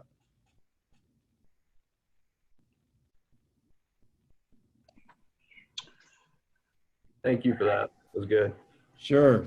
You know, it's a great question. Again, it's a great question. If I can. Hi, Mr. Jacobs. This is Brid. Oh, sorry. No, you go want to ahead. go? You Go can ahead. Okay. Go ahead. I can see you, Bridget. Hi, this is Bridget Layton. Yes. Hi. Hey. In Athens, Illinois. I really appreciated your section on talk radio. Now I think we could extrapolate to, you know, cable news, etc. I have a 25-year career in lobbying, and I'm used to discourse in a more formal setting where you actually have to make arguments that are reasonable and backed up by facts, etc., in order to move your position forward. And you often have to find compromise, right? When you're working with a legislative or deliberative body. And obviously what we're seeing in our public discourse is totally veered away from that. And what I have seen and what is very frustrating. And I'm not sure that any of us have the adequate answer, but how do we address social media and all of the misinformation that is out there, as well as the fact that the social media platforms, through algorithms, curate your feed so that I would like to see more things, but they interpret what they think I like. And even though I click to like something, it doesn't mean I don't want to read the other articles. Do you understand what I mean? You need to read things that are from different points of view. You need to take in things that are from different points of view. But my Facebook friends who might post from something from not Fox News or something more conservative, I'm not clicking like on it. And then those people and their posts drop out of my news feed. And it really, then you end up speaking to everybody who thinks like you. And so I'm just curious how it seems, since the version of the book that I read, which really didn't touch on social media, how that has become much more complicated and made it much harder, and if you have suggestions for that. Yeah, wow, another great question, man. That book, even the later edition, doesn't deal with that because it hadn't happened to the degree and in the way that it has since then. I think you're spot on, Bridget. I mean, as we know, social media and online misinformation are the reason. They are the reason why Donald Trump is president. It's not, there's no question about it. That's the reason. And it's really insidious. It's the single greatest, I want to say, democratizing force in American society right now. This engine of digitally generated and distributed misinformation. Some of it literally manufactured on farms in other parts of the world, where people literally get paid to write fake stuff. Literally, like per word, get paid to write fake stuff that then percolates onto message boards or percolates onto fake news sites that make money through generating advertising revenue. And the downfall of the whole enterprise of the alleged, free speech miracle of the internet has been the ability to generate profit through advertising that's based on traffic. Once you hook the money you make to how many people you draw in for any given thing, it's a runaway engine for just an endless search for material to pump up that audience. Is just as you've said, Bridget, what the response we've seen, and the experience with Cambridge Analytica, and some of you know what I'm talking about, bears that out, is that people, it's kind of like a Skinner box. People respond to things that reaffirm what they believe and how they want to see themselves. And so you can get people to keep, in effect, pushing the lever on this device by repeatedly giving them things that reinforce that, instead of doing what journalism has historically been tasked with doing, which is to sort of curate the truth with discipline and with factual accuracy. So there are a lot of levels to trying to respond to that. I think the biggest need is to regulate it, pure and simple. But that requires a public-spirited and honest and empowered federal government with the will and the ability to actually go in and regulate. It goes without saying that we don't have that now. We have a bought and paid for instead government, and increasingly regulatory mechanisms too, that aren't interested in that, and that in fact, with this White House, are actively and obviously interested in generating more of the flavor of untruths that will help them continue to get elected. So we won't get anything there. There are media watchdogs, very good ones, that are investigating, doing the detective work, and literally having mostly closed door, but sometimes public open door conversations with Mark Zuckerberg and his people at Facebook, and with Jack Dorsey at Twitter and some others, to try to get them to see how self-destructive this behavior is in the way that they're running their platforms. And there have been some limited results. You know, we've seen progress with white supremacy. We've seen progress with tweaking the algorithms so that it's not as easy for people to cheat the rules of putting up content and of reinforcing people for what they see, but not nearly enough. So I think that's what's gotten us where we are. And we're not going to get out of it easily, because now we have a population that's conditioned, that's so conditioned to be gratified by this echo chamber that you're talking about, Bridget, that they not only don't want to go back to the idea of mainstream truth-seeking journalism, they're actively opposed to it because that's been demonized by Trump and his propaganda crew and the people they represent, basically extremists on the right, not just Trump, but right-wing folks who profit from Trump's agenda, have demonized the idea of truth and the idea of media as being somehow intrinsically biased toward the lying elites, the lying liberal elites, right? We've all heard this.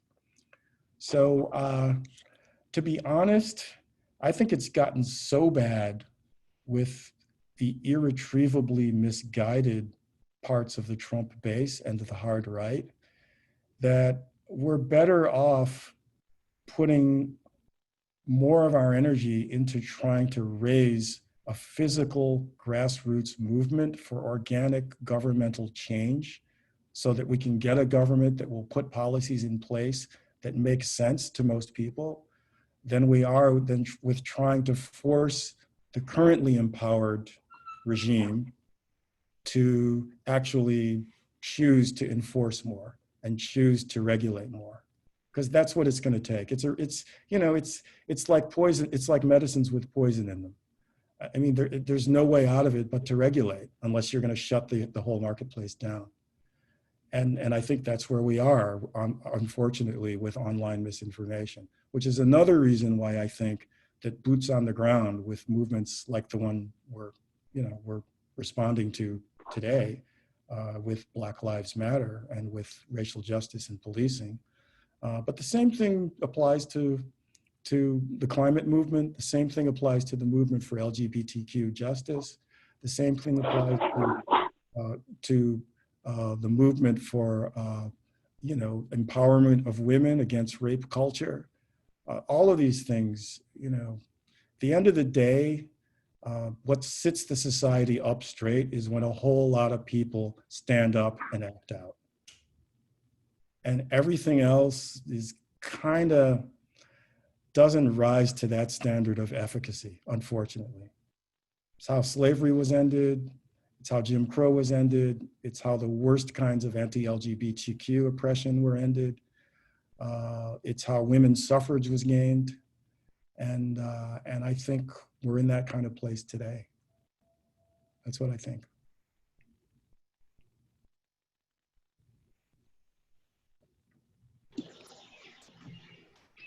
Well, Julie, how are we on time here? What do you think? So, I mean, there's been so many great questions, and we appreciate your comments. I know that we had chatted about a certain amount of time, so I think that the amount of time that you had originally chatted or talked about is probably done. But we're so really grateful for all of your time, honestly. Well, if somebody has one more, that you want to ask or chime in. Yeah, Marcus, I think Marcus Brown had a question. Marcus, where are you? Here, maybe I'm up there talking now. Oh, there you go. Hey. Hi, thank you. I have what will try to form as a question. I'm not really sure if it's a question or just a reaction to a portion of the book that you had, but I think in the book, the context was talking about sort of the ongoing sort of dilemma of the empty seat next to you on the train or on the bus or wherever you are, and this idea of sort of going numb to that, and sort of looking past that. And it was an interesting sort of dynamic for me, who maybe has struggled a little bit from time to time, sort of always trying not to be, if you will, the angry Black man. So always trying to sort of figure out how to not, how do you say this so people will hear it? How do you pretend like you didn't see, what we now call microaggressions and lots of other things. And so I was struck by that, and sort of this, one of the lines you said, sort of this impulse to override the impulse to be maddened by the daily insult. And so I wondered, because I wear a number of identities, including obviously a Black man, but, being a member of the LGBTQIA plus community and lots of other things. So I wondered how you arrived at that position, and if that is a position in which you think you can have some sense of stasis, or if that's something where you are constantly moving in and out of that kind of position of ignoring sort of the obvious hurts that you hear, that you see, that you experience. Right. Another great question. Thank you for that, Marcus. I'll tell you the truth. Since I have written that book, with events that have happened, and as I've evolved, or just moved through life as a human being, I am more prone to just go ahead and let myself act out and be angry when I need to. I didn't intend, by what I wrote in that original passage that you're talking about, my intent was never to always censor that and to say that that's not a permissible place and that you can't go there, because you can't do that. You can't shut yourself down like that. You'll be in the hospital way too early, and that's not good. We can't do that. But I did mean it as a way of trying to gain yourself some breathing room when you can, by understanding that this is a sickness that you're looking at, and it's not about you, it's about them. You know all that. And you're dealing with it in the ways you need to deal with it, and I credit you for that. And if we could talk more, I'm sure I would learn things from you. I have gotten to a place where I make decisions on a rolling basis about, basically, is this worth it or is this not? I will invest in terms of passion, in terms of, and the key thing is passion. The key thing is like emotional expression and veracity, right? And I will bring that when I feel like it's worth it, when I either need to in order to not walk away harmed in some way, or when I feel as if there's enough shared turf there that my bringing this genuine energy, some of which is angry, can do us some good, or that there's more I want to hear out. Because there are fights that are worth having, as you know, and there are things worth understanding better if you're not sure what you heard. There are also times, and I exercise this too, when under the increasingly urgent conditions in which I walk around on the street in Washington or in New York or in Rochester or wherever I happen to be, if you like, my price of admission for engaging on that kind of level, right? For bringing the anger, and for, in a way, I treat my anger as a kind of investment in that relationship. And when something feels as if either that person really needs to hear this and get this from me because I can't hold it in and I won't hold it in for their benefit, or I feel as if it could just do us both some good for me to do that, then I'll go there. And I'll say, yeah, do you know what the hell you just did? I mean, what really? Like, what was that? Or I will do it visually, or I'll do it any number of ways.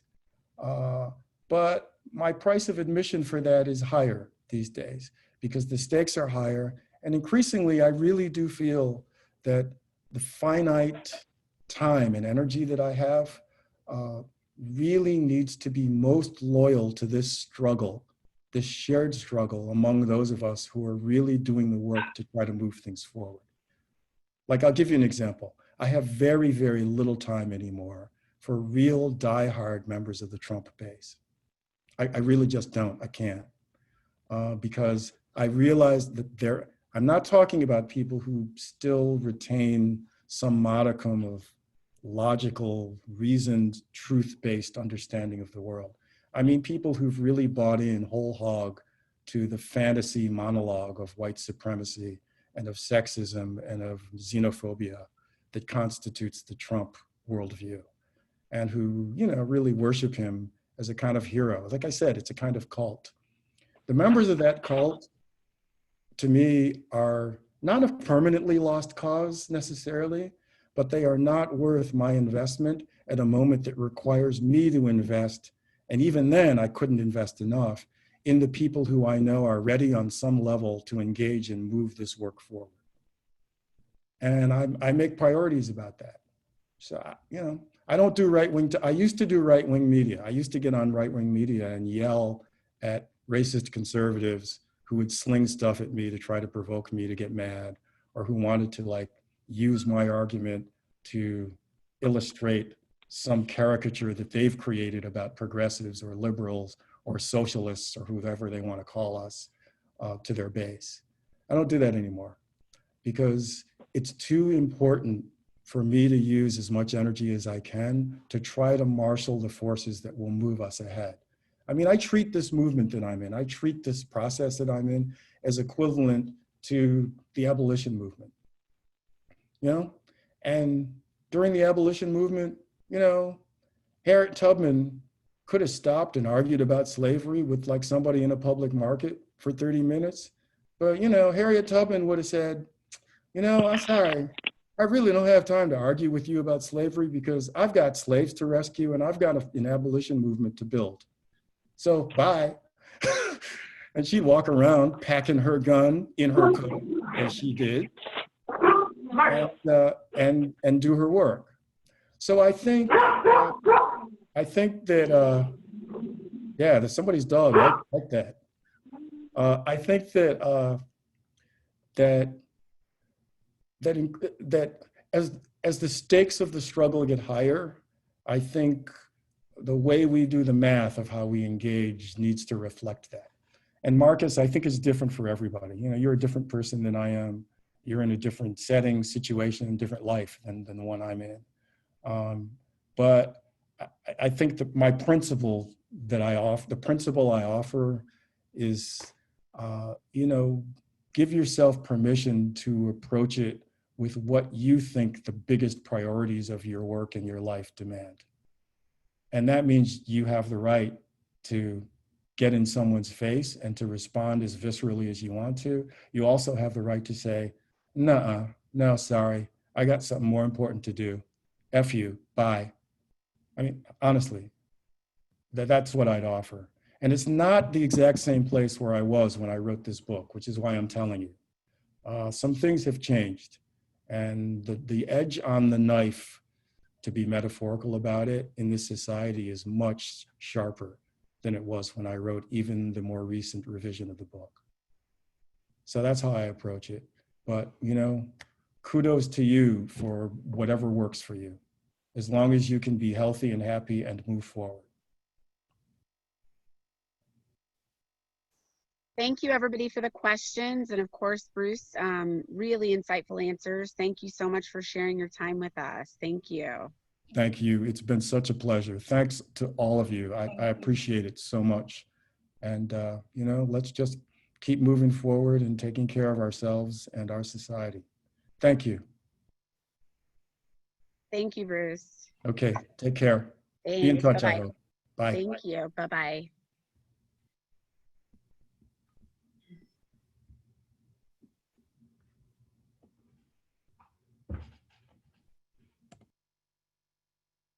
So everybody, man, I can't really top that maybe for future book club meetings, but It was something that kind of just ended up falling in our laps, to tell you the truth, and we couldn't quite pass up the opportunity. I do think that he moved, very much from the text that we read to other issues. I know the text that I have read multiple times now is the most dated one. And so, he might have kind of alluded to this, but the experience, I think, is morphing every day, right? And what our response has to be. So I would love at this point to open it up to have some dialogue specifically about the text and what we read. I know I heard from many of you across the week in terms of what you read and were thinking and experiencing. I think a lot of windows and doors were open for many of you, a new perspective perhaps. So I would love to either take a topic from all of you that's something, that is really pressing on someone's mind that you would like all of us to discuss, or I'm ready to offer topics as well, but I'd love to open that up if anyone has something specifically in the text that they would like to have us start talking about. Julia? Yeah. Hi, this is Clara Kay. First of all, I want to thank you so much for the book club. And thank you for the surprising guest that we had. I just wanted to share something with you because it kind of like the book to me, it really, really inspires me and really taught me so much. And I think one of the things that really taught me is the more we know, the more educated we are about what's happening to the community, the better we can act on it. And the better we can get involved in the community that we live in. And I used to live in Decatur. I'm not there anymore. I'm in Chicago. But just to give you a little bit of my background, because to me, it was so important to read this book and to get more educated. I'm actually, a Black Latino woman. My father he's dead now. He passed away. My father was Black, and my mother is a white Hispanic lady. And I'm from Panama originally. And one of the things is like sometimes in other parts of the world, we're really ignorant, and that's the correct word. We're really ignorant to what really the Black community in this country had gone through in history. And when I moved here to United States, I married my husband. My husband is from the States, and he's a Jewish, blonde, blue-eyed Jewish boy. And we got married, and we had traveled a lot, lived in different parts of the world, raised our two older daughters, 28 and 29, and they now raising a 16-year-old boy. When I was raising my daughters, race was not a topic of conversation in our home. Because in my country, although my father was Black, in Panama, if you read a little bit of all the history of the Black slave being thrown all along the Caribbean area, especially in Panama, where they used Black slaves to build the Panama Canal. And that's why we have such a big Black influence in my country. But that was not an issue because we never had police brutality. Yes, you can probably feel sometimes the discrimination and sometimes, but no as strong like it was here. So it was never really a topic until in the last couple of years has been a topic in the family, obviously because of everything that's happening. We've been living here in the United States, and my daughter that lives in Washington, D.C., she's been very active with the African community in United States, in Washington, D.C. And my thought about reading the book and about everything that I'm experiencing right now, especially when I saw what happened to Mr. Floyd, was that we need to get more educated. The more education and the more we're open to know about what's happening out there, the better we can help our community and talk within our families and our neighbors and the people that we walk every day when we go out for a walk, because sometimes, like I myself, I'm being very ignorant about what the history of the community here in the United States had gone through. And I'm educating myself the more so I can talk and be more expressive, and actually even myself see the background that I'm coming from. So I don't know, I have so many things here in my mind that I want to like express, but I just want to say thank you, Julia, because the more we read and the more we talk about it, I think it helps us to just come together as a community as a whole, not just like one group here, there, but together as a community coming together and talk about it. Yes, that was my 3 cents. I think education is a big topic for Jacobs, you know, and that's a great one. That's, you know, one that was on my list as well. Your perceptions of, you know, his proposal, for instance, there's the chapter that talks about, you know, semantics even, right, in the classroom. So I'd be interested to hear what you all feel about that. I know there's a lot of educators on here.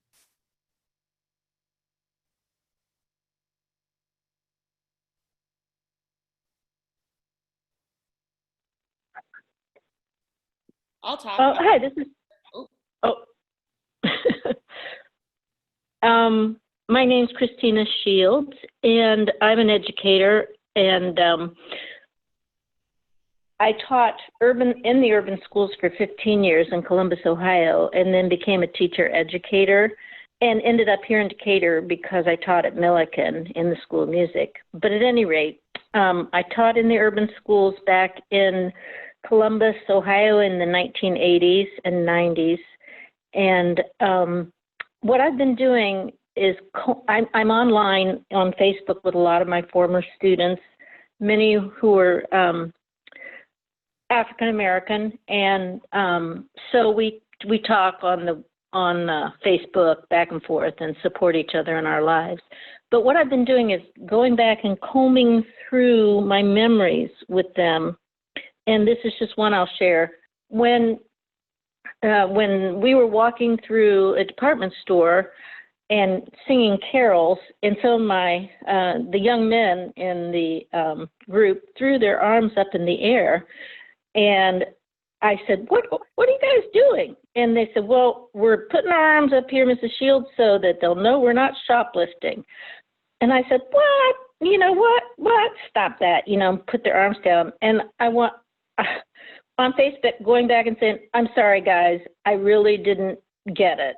And now I get that, you know. And we also had a Black foster daughter who has remained a big part of our lives. And she and I talk about things on occasion, but even, you know, when she was living with us, I said, I don't really know. I don't really know. And I kept telling her, well, this or that, you know, as a foster mom. And she would say, oh, Christina, you don't get it. But I thought I did get it.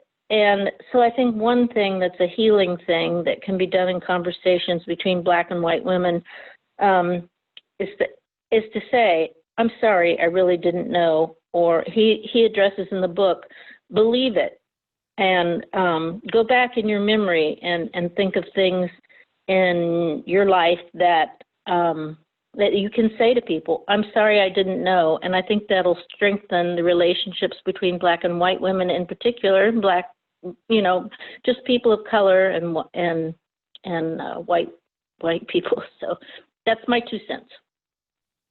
Thank you. That was a great insight. I think that's a great potential starting point for discussion. Absolutely. Chrissy, I think you were going to speak to education as well, Edwards? Yes. Yeah. Hopefully you can see me.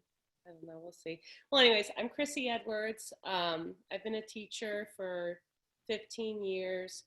I taught in Brooklyn, where a lot of my students were Jamaican immigrants. I taught in the Bronx, where most students were African American, you know, systematic poverty, and then Latino as well. And then I moved here and I taught in Decatur at Thomas Jefferson, you know, a mix of variety of students and backgrounds in Decatur. And now I'm teaching at Warrensburg. So I've kind of taught in a lot of different settings with a lot of different African Americans or ethnic backgrounds or, you know, socioeconomic levels. And right now I'm teaching special education. So there's another layer there of trying to support kids who are underserved. So reading all of this, it's like, okay, well, now I work in this school where there's, you know, maybe one Black family, or how do I, and honestly, it's almost, I feel like super important that I teach about the, you know, I don't even know how at the elementary level, but in a school like this where maybe they're not going to see a lot of Black people or African-American people, how do I, in an appropriate way for elementary schoolers, discuss this or bring up, you know, support positive conversations. And I keep coming back to sort of that trauma-informed teaching and learning about how to support traumas, because in a lot of the situations that he was talking about, really it's coming back to like traumatic events. You know, being trained to deal with police in certain ways is traumatic. You know, and so some of the ways that kids act out, it's from that root of trauma. So at least from my personal experience, I feel like I can start with trauma-informed learning. If you've never learned about it and you're curious, if you look up research on ACEs and trauma-informed education, it's really eye-opening in a different kind of way, but I think that's where I'm going to start. Because I want to make sure every kid that I touch understands that, you know, people have stuff going on, whether you realize it or not, at least have that lens of everybody has something. So I'm kind of rambling, but that's from my one personal spot as an educator in my experiences. So if any, that's great. That'd be great. I'm thirsty for them right now. So yeah. That is really great. I mean, I have comments about trauma and race, but I hope that maybe someone else might want to speak to trauma and race. Hi, I'm Abby Imrosky. I previously taught in East Aurora and moved down here to Central Illinois and taught at Hope and I'm at Dennis now. Very much into behavioral analysis of the kids. So trauma informed, going back for restorative practices this summer and diving deeper into that. But one of the things that really, as I read this stuff, that really kind of struck to me was just piggyback of what you said. How do we bring this up to elementary kids? You know, how do I talk about this in the third grade elementary setting? But how ashamed I kind of am in the fact of like, when we are teaching, that the one thing that's always put aside is this stuff. I mean, just looking through our day-to-day agenda and schedule, when it comes down to it, we so heavily are always so focused on the reading and the math, which I totally, you know, I understand the kids need that, but it's hard to find like even professional development of how to go about this stuff within an elementary school level or within a school building. And so rarely do you see a school that's so moved to actually educate kids in our, you know, our reality right now. But even this stuff has always been around.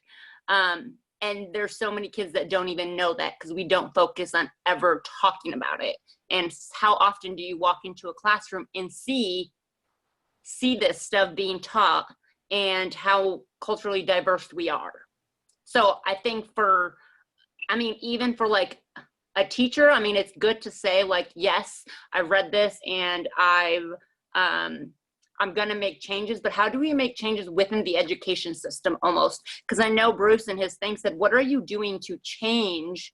I mean, how are you changing? I think a small act is of me starting, but then how can we bring that with all of the schools across the nation?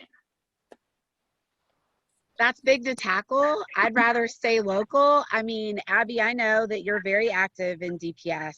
Sounds to me like you found a project that you could grab a hold of.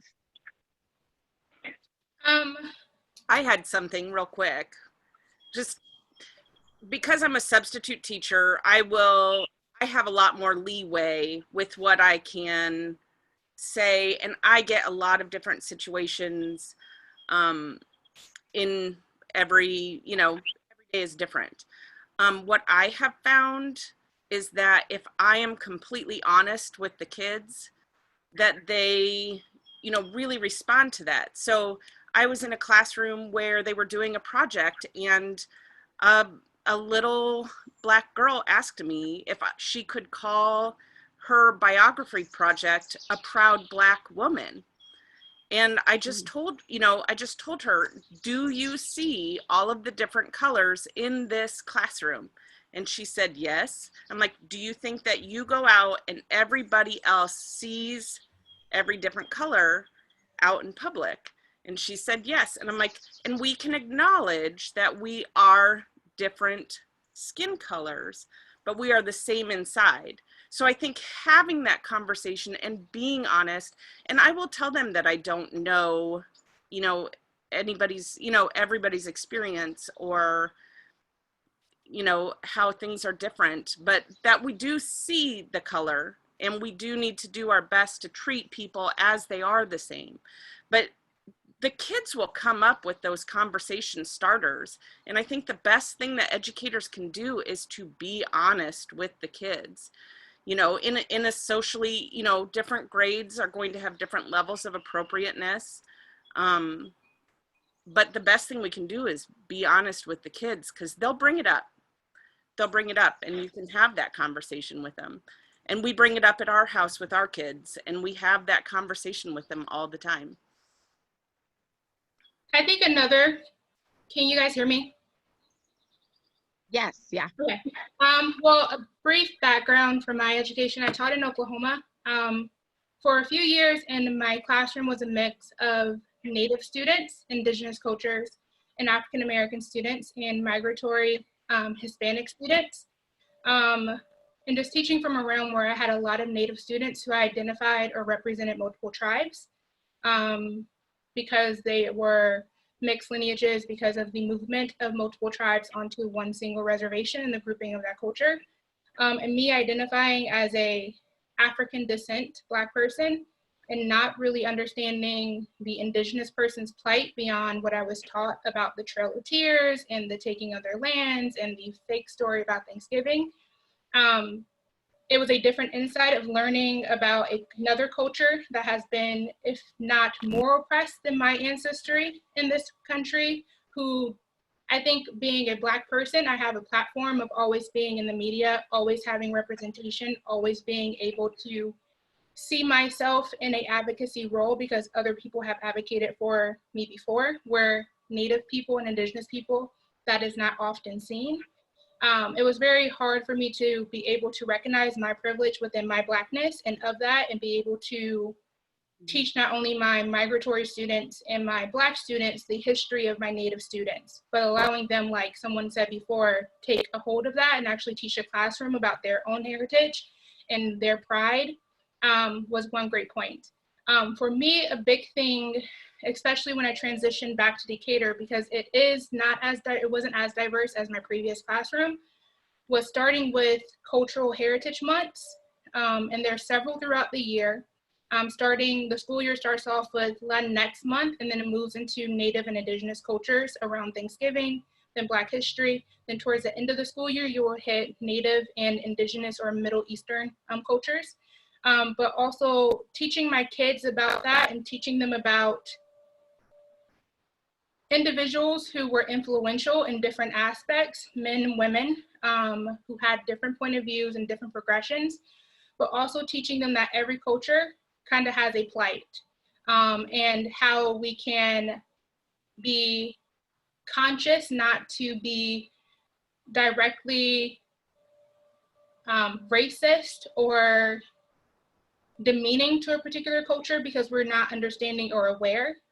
So making sure that I taught my second grade students and my fourth grade students words to never call or words to never say, but also making sure that, and it sounds funny, humanizing everyone for who they are and what they represent and their identities, but also showing how they could be advocates for other cultures and not just their own advocate for themselves. So for example, my fourth grade students had to write essays to the governor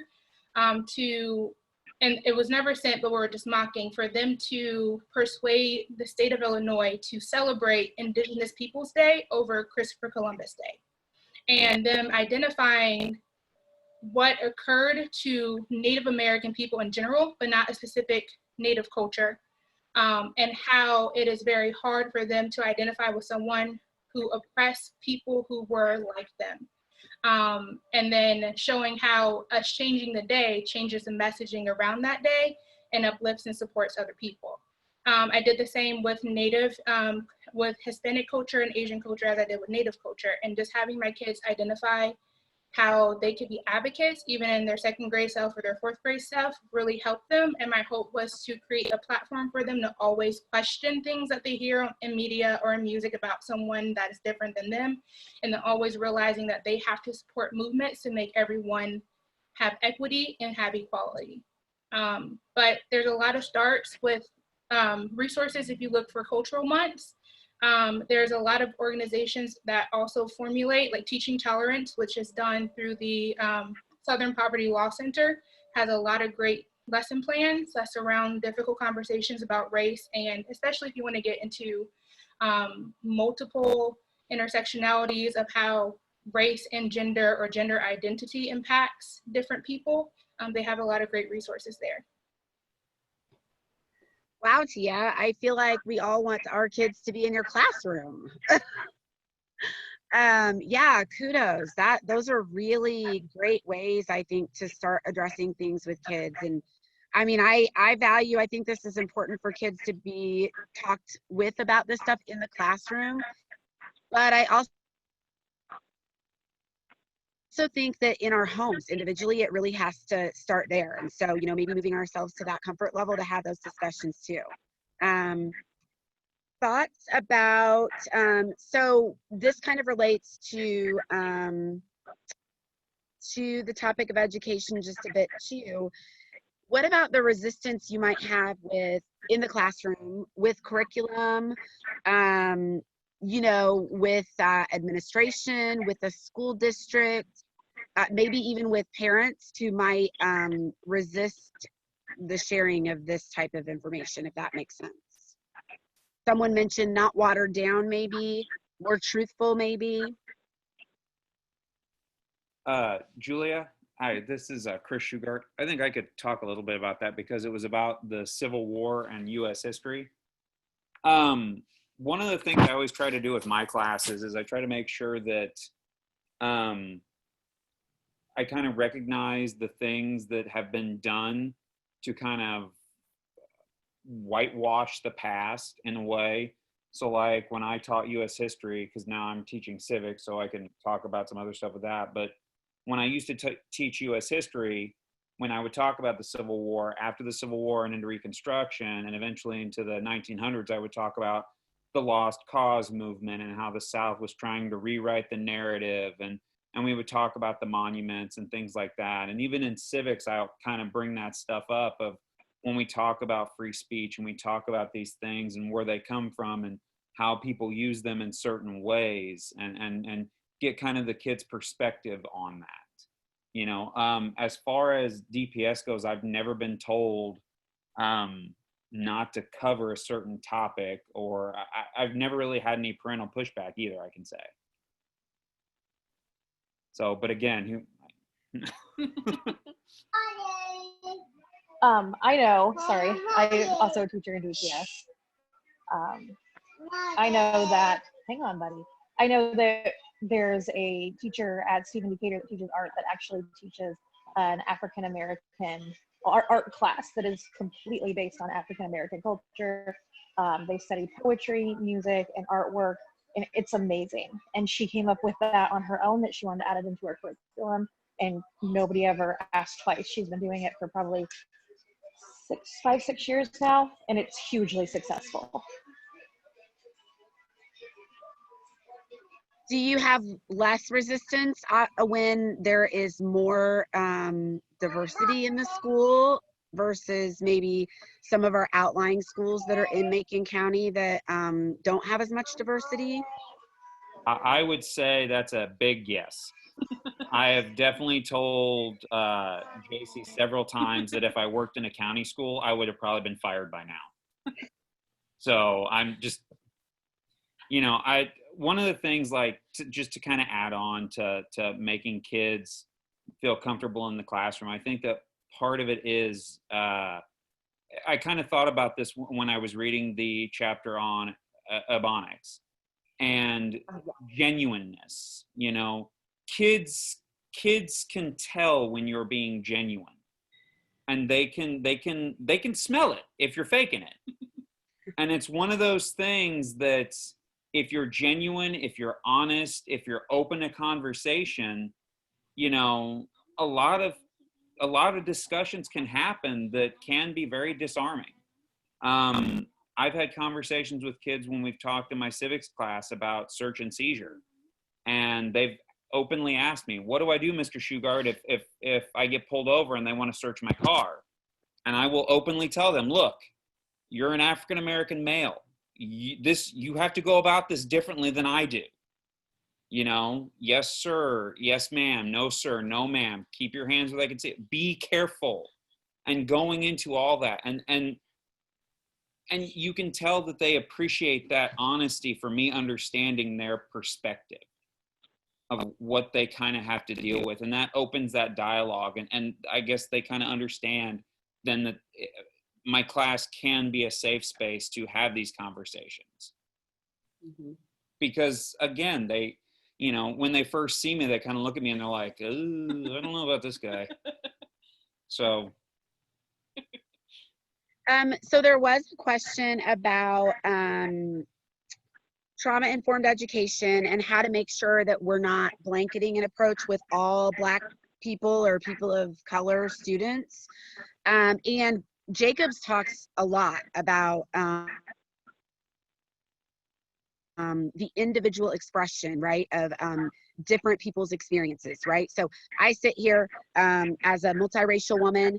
I have no intent to be the Black voice for you to represent all Black people, right? So has that been asked of me? Absolutely. I feel like other people of color who are on this call can definitely answer in the same way. So how do you, and we can also exit, we can exit the classroom here and just talk more broadly about, you know, people in our community in general, so people of color. How do we deal with our day-to-day life without making that seem like a blanket, but genuinely listening and hearing the individual experience, I guess, validifying that individual experience?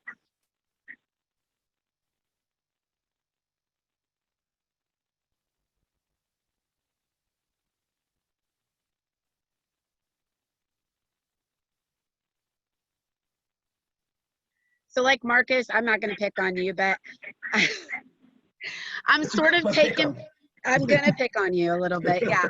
But you know, when you talk to us a bit with Bruce about your individual experience, and you know, you have several different dynamics that you're working for and maybe sometimes find yourself the representative for.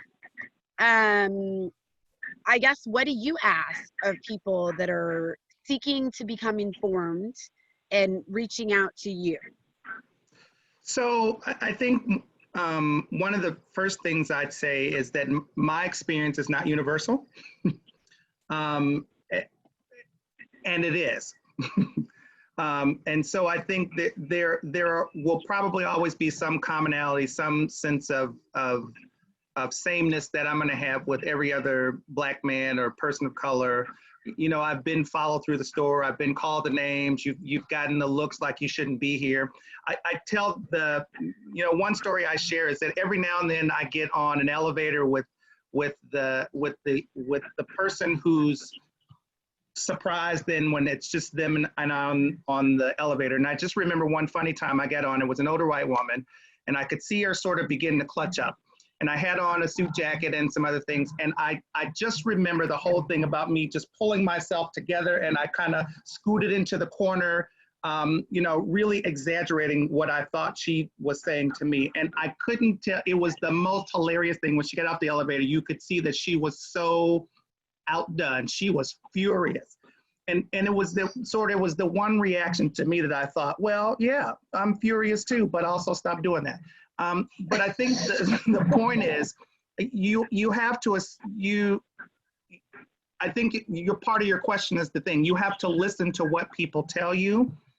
You have to see what they don't tell you. And part of that is just figuring out how to be, sometimes you're wrong, you know, but sometimes you're spot on, but you have to be invested to know that, which means sometimes you're asking and sometimes it's awkward, you know, sometimes you're not even sure what it is you think you need to be asking, but you know that there's something.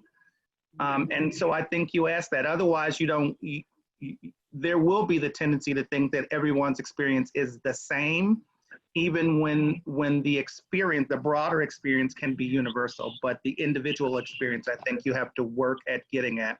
And that means you have to be more than just the teacher, the friend, the cool guy. You have to really sort of engage them on a much more personal level, which will take trust. But I think instinctively people will begin to figure out who they should trust, who they can begin to let the guard down. Because I'll be honest, it won't fall down. But I think, you know, people begin to understand who and how they can trust people. No, that's really accurate. I nod and I laugh and I clutch because I agree. I mean, those are all very honest sentiments, I think. Sameness, but different. Yeah. Anybody else with something to say about that? I don't have, obviously I can't really add to that experience, but I think the question that she's asking is that trauma-informed education isn't only for kids of color. Like, our kids go to Arjuna, and we are not a very diverse group, and we do trauma-informed education in our school. And so I think it's just something to maybe acknowledge that it isn't a blanket statement for anybody. It really is looking at the kid's home situation and evaluating why they are making the choices that they're making. And so it's not necessarily just geared towards kids of color, it's kids of all ages, and kind of more of what we're wanting police departments to do, to not just punish our kids, but to actually look at why they're making those choices and how we can help them with the choices that they're making. So just a FYI about what the trauma-informed education is.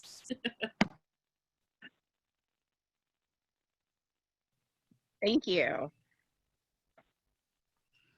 Hey, sorry, Amy.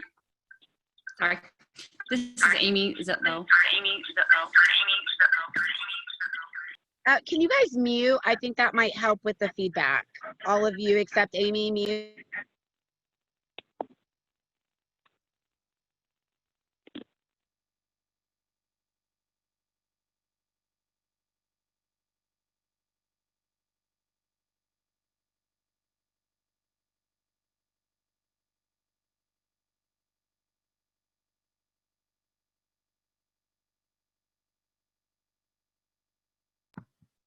Okay. Here I am. I've got an echo. I'll type it in the chat. Hey, Amy, it might be because you are speaking from your computer and your phone. If you mute your computer, you might be able to speak through your phone instead.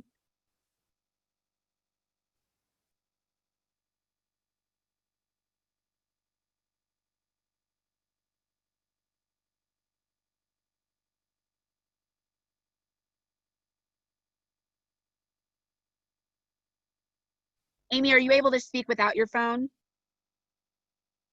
Or with just your computer?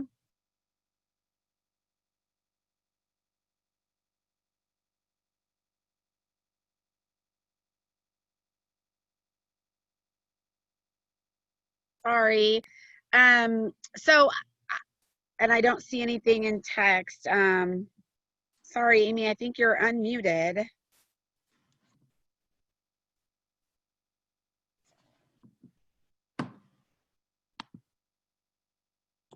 Hey, Amy, this is Jill Feinstein. Your comment went to me privately, not to the whole group, about page 97.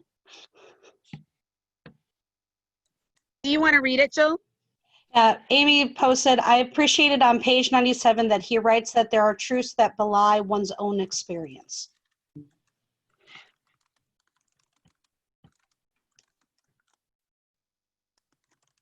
That's a really great one. I love that too. And that kind of speaks to Marcus's comments about individual experience. We'll take one last response from Bridget here. She says, I'm curious if anyone has had a breakthrough moment in talking about race with family, friends, or coworkers. How did you handle it? What did you think was the key in getting the person to see how they were behaving, acting, or thinking was a problem? So we'll kind of address this comment as the last comment, and then we'll close for the night. This is a never-ending topic. Good thing we have more weeks to come. Anybody have a breakthrough moment? Family, friends, coworkers? If you don't mind, I will say that and forgive me if this is not the right attitude, but I will almost say I had a breakthrough moment when I realized this is not a person I want to continue having this discussion with, because they're not going to hear me, and I need to be comfortable walking away from this relationship because of that. I don't know if anybody has experienced that, but it's kind of been on my brain pretty much this whole time. Just how is it okay to just decide to walk away from a relationship because you know they're not going to hear you? I mean, I think Bruce gave us that permission. He gave Marcus that permission. I think we all have that permission. I've struggled with that, to be 100% honest. My family and I have had many, many emotions. Out of necessity and out of choice, race is a conversation that's frequented in my home. Part of it may be because of my educational background. Part of it is just because of my life background of almost 40 years. Part of it is because I have children of color that I have to educate and I have to address it with. But I think, you know, as you work through those emotions, I think there's a fine balance between convincing someone and self-preservation, right? And leaving that conversation, because maybe the next conversation that you have is going to be one that's more productive. And I think you have to be willing to make that choice. I mean, I know personally I've had to make that choice. But I will tell you that at many times I don't freely choose to be that voice of reason, but sometimes I'm more driven to be that voice of reason for friends or colleagues or whoever that is, because I know that if I don't tell them, no one else in their circle is going to tell them. Yeah. So I also caution you to think about that as you evaluate when you quit on that relationship. That's just my 2 cents and my experience, but and I don't know if someone has something different to share than that. But there is a lot of assessment that you're going to have to do, I think. Julia, if I can jump in really quick, just with my husband being white and being married into a white family that I would say has a lot of racism in it. I've kind of had to draw the lines in relationships, right? Like, so my mother and father-in-law, I love them to death, and they're off limits for me. I'm just going to love them through whatever they need to deal with. They're not 100% where I want them to be, but I'm going to love those 2 people. That's my line. Everyone else, it really is it is self-preservation, right? It is how much can I emotionally handle and what type of relationship do I have? So Facebook friends and acquaintances, it's goodbye. Like friends from high school that's talking crazy, goodbye. Extended family that starts to get a little bit out of whack, we're in person speaking. We're no longer social media friends, so I have levels to things, but there are certain people that are so sacred to me and that are so important that even though they don't get everything 100% right, if they're not making me feel less than, I preserve that relationship. And so that's kind of where I've landed on a lot of things. Thank you, Janelle. If I can add just really quickly, I concur with both of those sentiments. And I think the other thing that struck me about the question as I read it in the chat is that I think one of the things that's helped me also being in a interracial relationship as well is that I think you have to, what helped me was to help people not see that they had a problem, but where it was causing a hurt. Because I think when people think that you tell them they have a problem, then like if you tell me I have a problem, then we got a problem, right? So, but if somebody told me I am hurting them, that speaks to me differently than saying you have a problem. That's a great point. Mm-hmm. And that might be an entry point for discussions with your kids as well. You know, how you are affecting your classmates, your friends, you know, how you're treating them and how you're making them feel. That is a problem, right? I want to add to what Marcus is saying as well, is sometimes ask questions, don't make statements, is a very powerful thing, because when you make statements at people and you hammer them with things, they shut down. But when you ask things like, what do you think the effect of that is? Who do you think, you know, why do you believe that? And when you ask those questions and you make them reflect back, that kind of, for some people, leads them to really think about what they're saying. So I really like your idea of the problem versus the hurt, because I feel like that works in with leading them. They have to find it in themselves. In all honesty, we can be a guide to helping them find it. But what I see on social media is this side is saying one thing and this side is saying another thing, and nobody's listening to anybody because there's no conversation. There's only statements. And what makes a conversation is asking questions. Totally agree. And those questions, I think, lead you to individual experiences, which we kind of full circle talked about. So I don't want to jeopardize everybody's time. It's 12 after 8. It's been a really great conversation. This seems like a great place to end. Hopefully we are all renewed and ready for our next book and discussion. But I definitely recommend you guys to keep these conversations going. You know, we do have the group page that can act as a continuance of our conversation. I think that is really important. You know, just because we finished time-wise doesn't mean we finished with our content-wise, right? I mean, this book is so jam-packed with literally every aspect of life. So there are many topics we didn't discuss in there. I definitely recommend, if there was something we didn't get a chance to talk about, you starting a post in there, and let's continue a conversation there. So thank you guys so much. I am so excited that you guys joined me in this, and I really appreciate that we got the chance to have these conversations. And I'm really excited over the fact that we even got to hear briefly from the author to get his thought process as well. So thanks again, guys, and I hope you have a good Monday night. Bye, guys. Thank you. Thanks. Thank you. Thank you. Thank you. Thank you. Thanks, everyone.